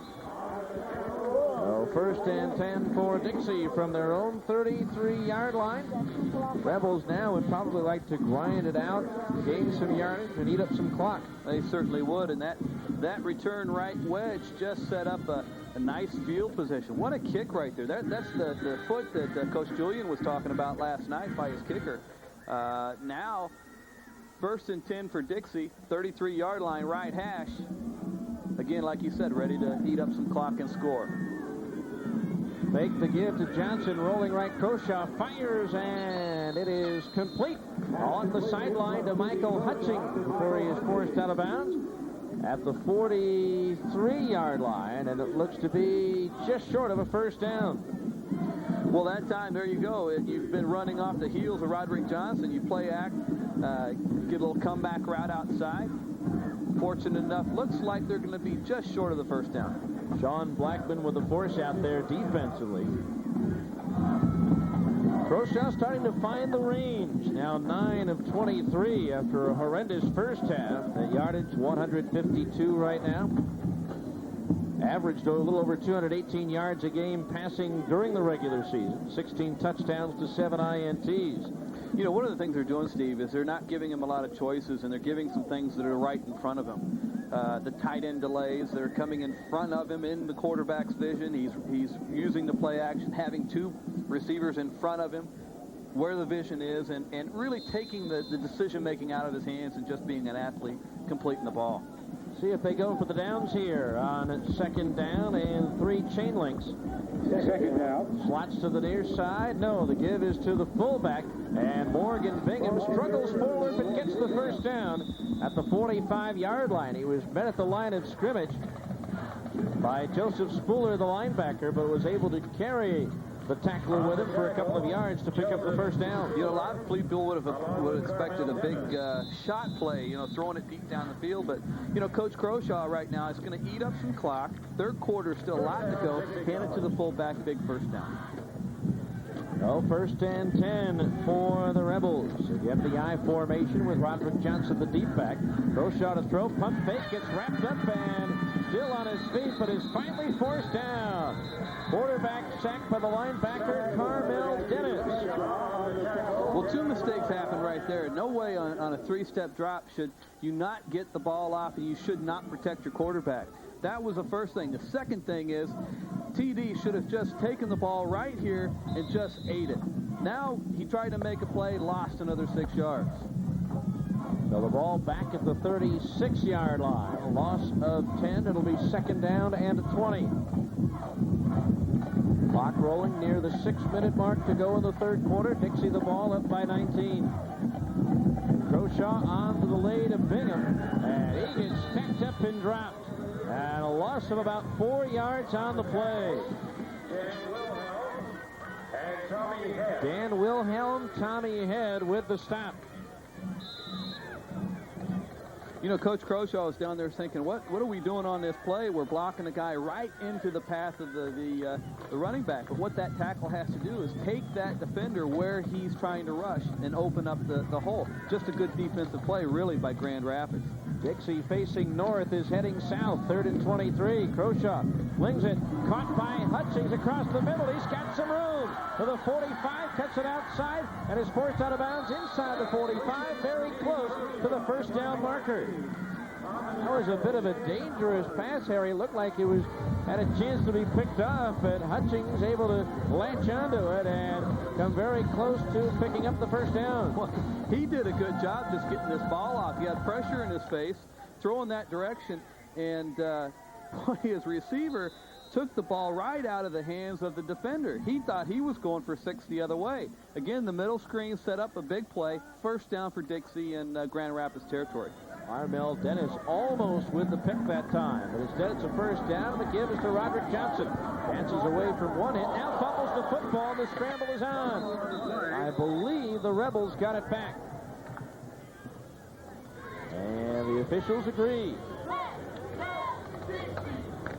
So a break for Dixie as They get the football back after a fumble by Roderick Johnson, who had that ball out there and then got stripped of it by Joseph Fuller, the linebacker.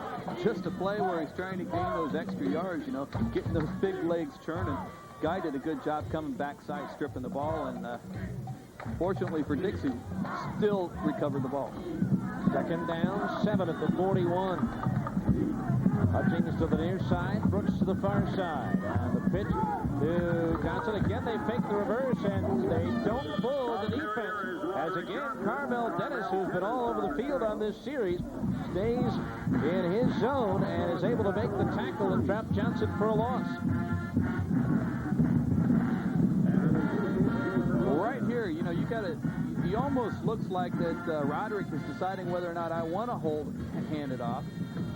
Didn't sustain blocks. That's a long play to develop, is to bring that man around and trying to take the toss sweep outside. So Grand Rapids has got that one figured out. Hey, you're not going to fool us, Roderick. So right now, Dixie takes a timeout and injury out there. So they're going to talk about this 3rd down play here, Steve, and see what they can do to convert it. Tommy Head, the linebacker, was going back to the sideline and wasn't able to continue on, so the training staff for Grand Rapids out to check him out. It'll be a 3rd and 8 for Dixie. Been a tough 3rd quarter for Grand Rapids. They've had to call the trainers out onto the field on several occasions. Well, they've been busy on their sideline there. Fortunately, you know, Andy Cochran, who went down twice, was able to come back. David Williams got nicked up a little bit, but you saw 2 plays later, he came back and made the big play to give them their first 2 points of the game, picking up the blocked extra point. Dixie cheerleaders with a lot more to yell about here in the second half of play. A 7-0 Dixie lead at the intermission. They put 3 touchdowns on the board, and Fred Julian trying to find a way to turn things around for his Grand Rapids ball club as he watches his training staff work on the linebacker Tommy Head, a 6'1 freshman out of Muskegon, Michigan. You know, so much, Steve, that both of these programs do. You could just switch nameplates on the coach that's talking. You know, they've got, there we see our Grand Rapids player walking off, thankfully, on his own power. They both believe in tough football, good, clean football, and taking care of business. You know, they're going to go run first and pass second, no matter what Coach Julian says.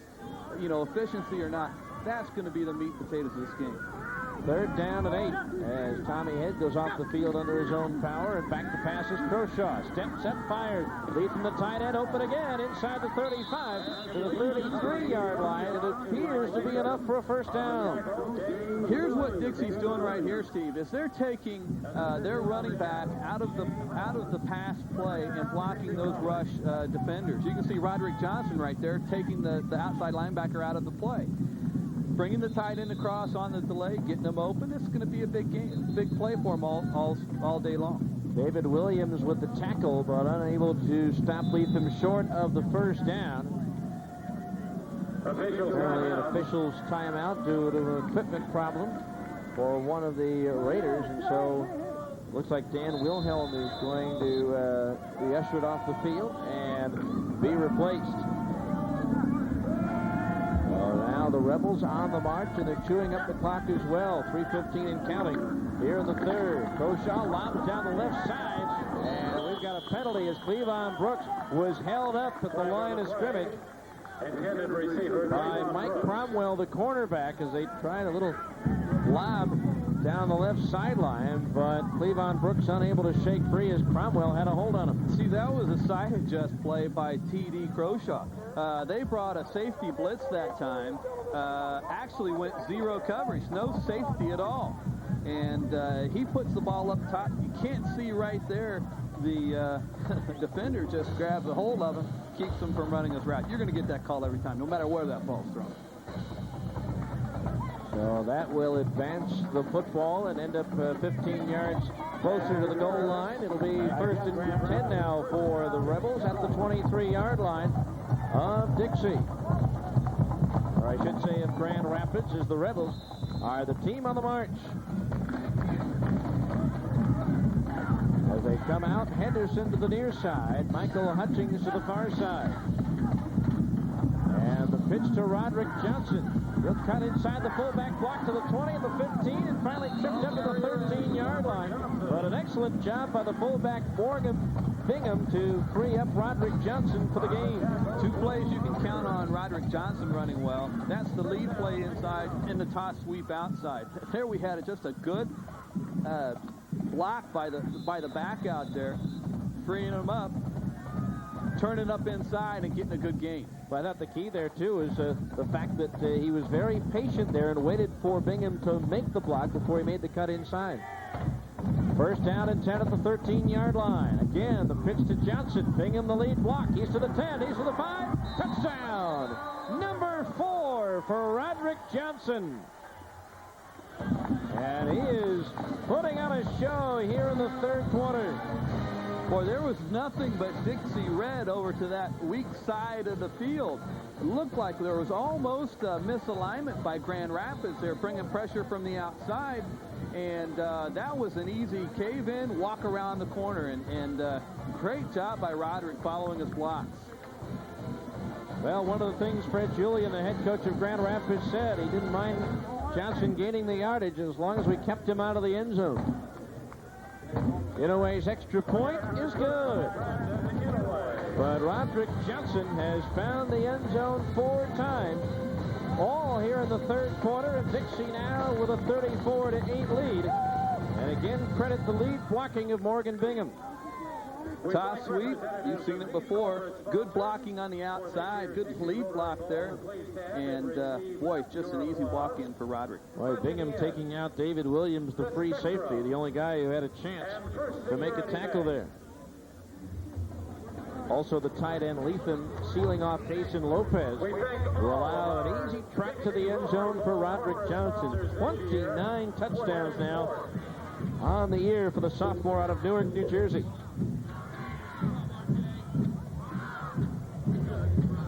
So now it'll be Brandon Inouye to kick off it. His legs got to be getting tired.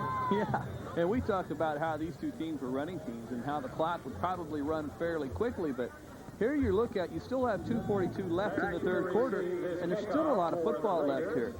Dixie has to take care of business on defense, and they've been doing a good job of that. Now that efficiency part, Fred Julian talked about last night, has got to come into play. We've got to start making plays on offense, he's telling these guys over there, and gaining 4 or 5 yards at a time. Inouye's kick to Blackman's side again, and slips out of bounds as he makes the catch at the 11-yard line.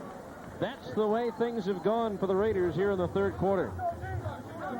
You know, you try to pin the receiver to the sideline with the ball, and that's one that actually he should have let go. The ball would have then come out to the 35-yard line, put him in good position, but just got out of bounds there and thinking about probably making another big play for his team. Probably thinking about digging a hole for himself and hiding. First down and 10 for the Raiders at their own 11-yard line. Diedrich Paul to the near side. Victor Redrick to the far side.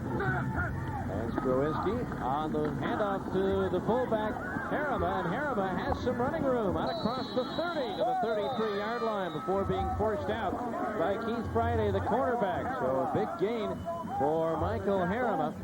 His longest run on the year, only 10 yards, but that is a pickup of 23. They ran a simple trap play with the fullback there, and the guard there, number 64, has no one to block. They ran themselves out of the play, get a nice big play, first down. First and 10, Grand Rapids at their own 33. Skowinski to pass, rolling left, throws that way, and the catch is made by Victor Redrick at the 41-yard line.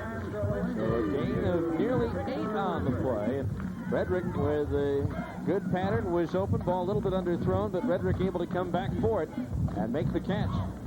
I like what Skowinski's doing right now. The game plan is to sprint out, but take advantage and set up, get your feet set, get that ball to the wide side. Now he's got a nice 8-yard gain, 7-yard gain. Gives us chance for his offense to be efficient. Slot formation to the near side on 2nd and 3. And the give is to the fullback, Harriman again. First down and more as he bounces like a pinball off a bumper out to near midfield.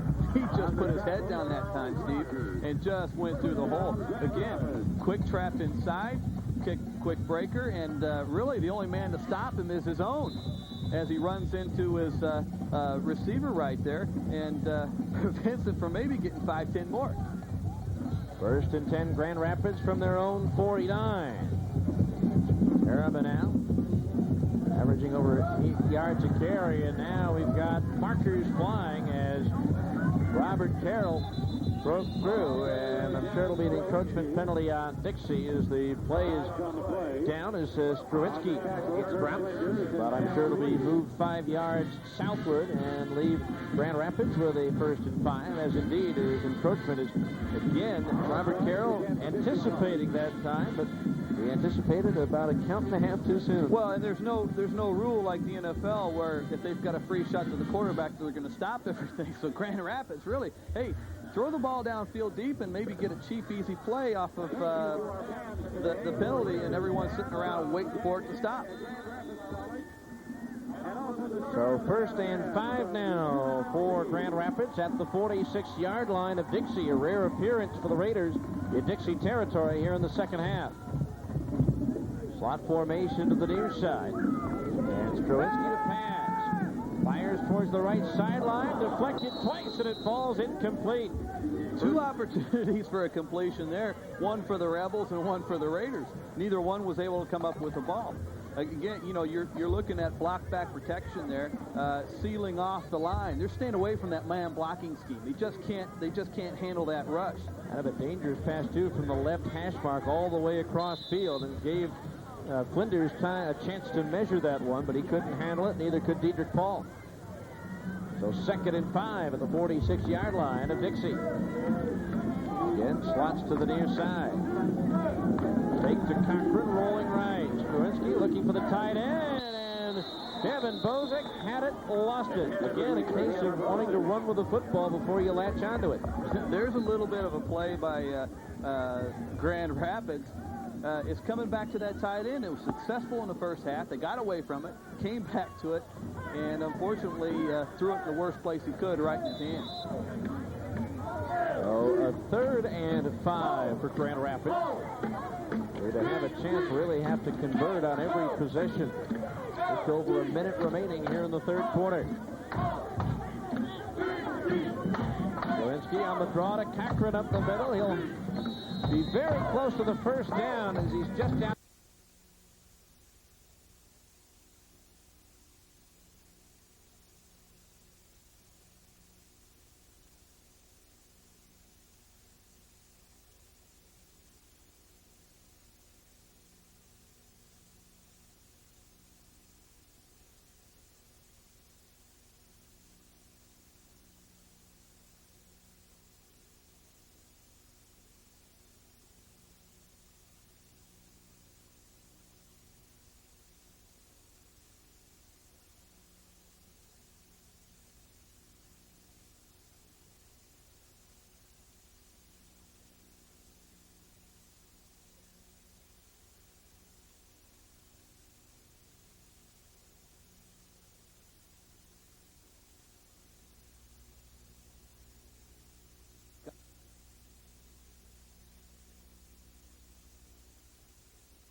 Yard line, had those legs moving and almost was able to break free, but Charles Rogers able to keep him from heading towards the end zone, but unable to stop him from picking up the 1st down.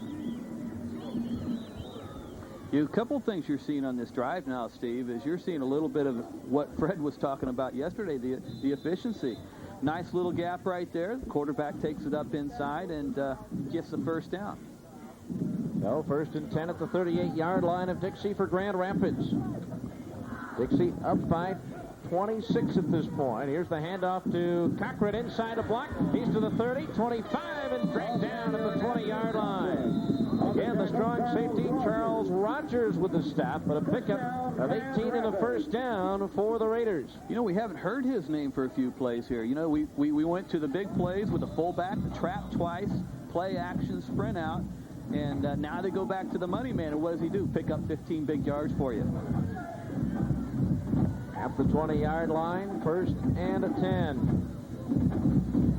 Stroinski rolling right, buying some time, looking, firing, and Diedrich Paul with the catch at the 5-yard line. That's a good job. The quarterback really in a situation on that play action was in a scramble mode. And the receiver really did a good job getting himself open in front of the quarterback. And so that play brings us to the end of the third quarter. 15 minutes of football left on the season for these two clubs, and a big third quarter. And this game is all Dixie.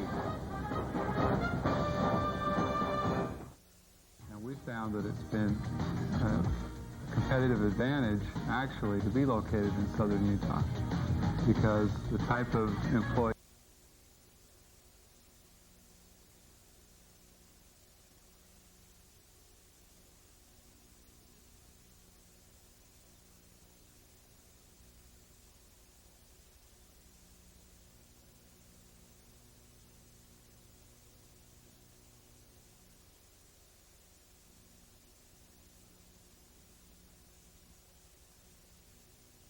GMC truck, you don't just cruise the road, you take control of it. You view the world from a different vantage point, and you have the power to do it all. So get comfortably in command with a new GMC from your Color Country GMC dealers today.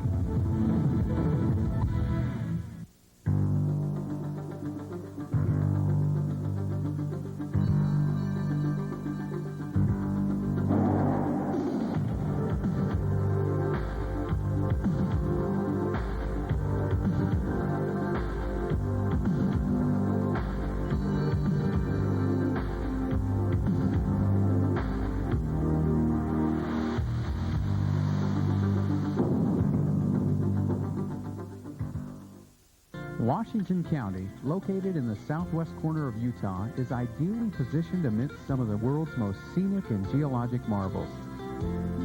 Within the county are Snow Canyon State Park and Zion National Park. To the south and east, just outside the county, are Grand Canyon, Lake Powell, and Monument Valley. And just to the north and east is Bryce Canyon.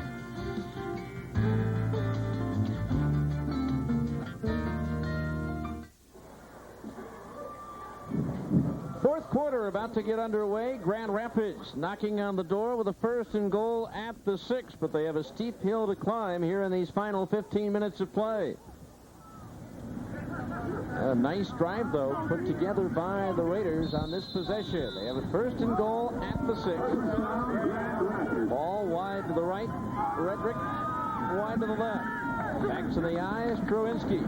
On the give to the fullback, Harima off the right side, finding his way forward, and short of the goal line, it appears. A couple of the Raider players signaling touchdown, but the man in the white and black stripes say short by about a half a yard. There's that trap play again that they ran twice in this drive and got big plays. Now, you know, you're first and goal at the 5-yard line, running the trap again. There, 64 does a nice job getting in there. Harima powering up in there, trying to get that score. Just about got it. Second down and goal. Just outside the end zone, Stroinski gives to Cochran. Dives inside for the touchdown. Andrew Cochran with his 12th touchdown of the year, his first of the afternoon. And so the Raiders close the gap. And it appears they will go for 2. The veteran Grand Rapids coaching staff, Fred Julian, his 12th year here. Coached for many years at the high school level in Michigan. His assistant, Fred Zomer, his 13th year. Art Armillo in his 10th. Jim Schock in his 32nd year as a coach, 26 of them with Julian. Lyle Berry in his 35th year as a coach, and Tim Johnson in his 10th year as a coach with Grand Rapids. So the two-point conversion try. Strowinski fires, tipped into the air, and grabbed by Paul for 2 points. One of the corners that looked like Flinders, I believe, got a piece of it, but it popped into the air, and Diedrich Paul, with great concentration, stayed with it and made the grab for the two-point conversion. Boy, we're looking right from our spot here, right down the sight of the quarterback, and you're looking at interception right there. Here's the touchdown that we had just a minute ago off the power eye. You know, it's power eye right, power run right, Cochran, the go-to guy, touchdown. And then a great conversion there. Good concentration by the receiver. You know, he made the big play on the long touchdown before, and now in traffic, you're going to see him make a big play off the tip. There was Flinders who got a piece of it, but Diedrich Paul staying with it for the two-point conversion, and there's now a 34-16 Dixie lead. Back deep to receive for Dixie. A few of the good hands people up front for Dixie. With 7 players, 10 yards from the 45-yard line, who guard against the potential onside kick by Latinovich. You know, it just depends on how aggressive you are. You know, 2 scores, 2 two-point plays, and a field goal, and you're winning this game. I think that's what Grand Rapids is probably thinking about, and Dixie anticipating. And Latinovich will put his foot into it, picked up by Turlington at the 20. He's to the 30, 35-yard line, and brought down by Casey Bogert. So Dixie at their own 35. They'll have it first down and 10 yards to go as they tried to cross things up and go ahead and kick it deep.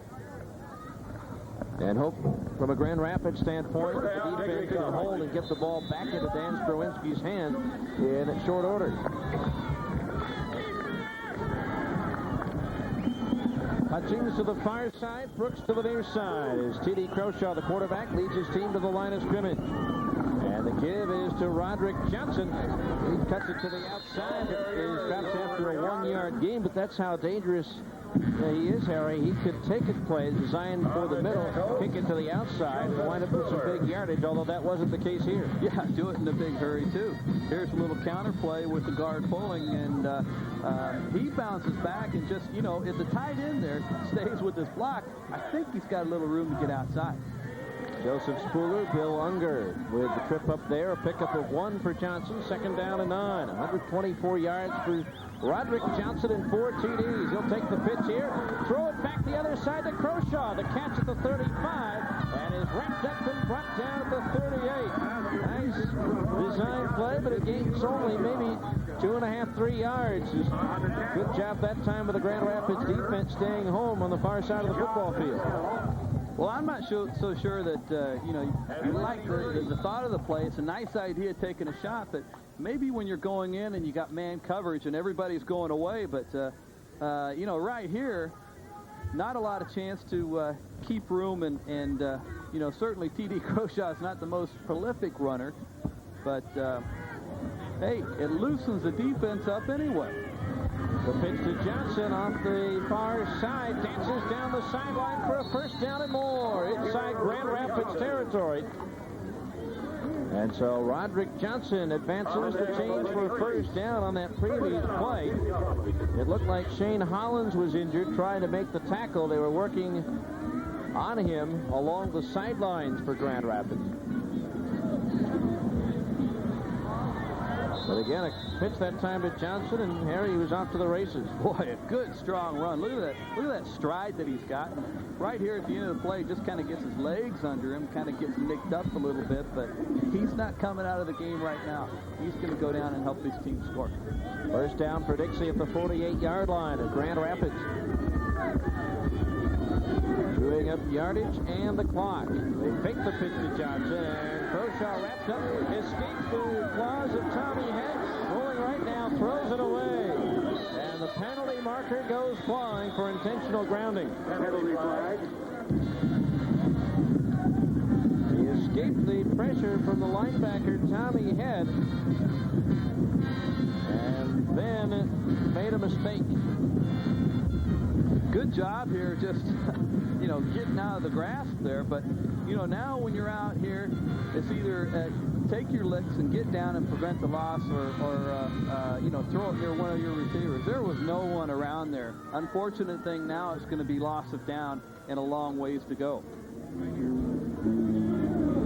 Ball way back into Rebel territory at the 39-yard line. They mark it off 5 yards from the point of the infraction, moving it all the way back to the 34-yard line. There's a loss of down. 2nd and 28.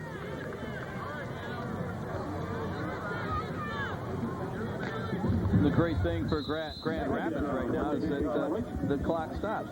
Here's our passing yards. Dixie College, 182 yards. Grand Rapids with 138. Croshaw to throw on 2nd down. Jumps it to the tight end. Leatham over the middle. He's up across the 45 to the 46-yard line. Pick up with 12 more on that passing game. Much of that yardage provided by that young man, Mike Leatham, the tight end. Well, you got two bread and butter plays. One, give the ball to Roderick, or two, throw the delay to the tight end, and it's been working. They're going to stay with it. When they got to go two, they're going to go two. So a 3rd down situation, 3rd and 16. Clock under 12 minutes now remaining in the 4th quarter. So shot a throw on the slant end, in and out of the hands of Mark Henderson. Ball was right on the money, but Henderson, the freshman from Las Vegas, unable to hang on, and Croshaw is limping a bit as he got ripped on that play just as he released the football. And when you have your quarterback hit like that and come up a little lame, I think it hurts even more so that Henderson dropped the football. Well, and particularly the coach's wife, that's the mother, and she's probably a little concerned right now, too. Winterton to punt. Handles the snap. A little bit of pressure, but he gets it away. Short punt. And out of bounds near the 35-yard line. And so Grand Rapids with a 1st and 10 from their own 35-yard line. They trail by 18. They need 3 touchdowns here in the 4th quarter of the Dixie Rotary Bowl. It is vitally important that we all support the Humane Society of the United States and its proposed ban on breeding dogs and cats. Too many dogs and cats are sentenced to lives of misery, and too many animals are sentenced to death because they are being bred without regard to reliable placement in responsible homes. It costs up to $100 to handle and euthanize one animal. Now, if we know that 8 to 10 million animals are killed annually, it's costing us, the taxpayers, more than $800 million a year. That's a staggering amount of money that we're paying in support of the suffering caused by irresponsible breeding. So starting right now, we have to stop this. We can no longer spend money to kill animals who never should have been born in the first place. We can't afford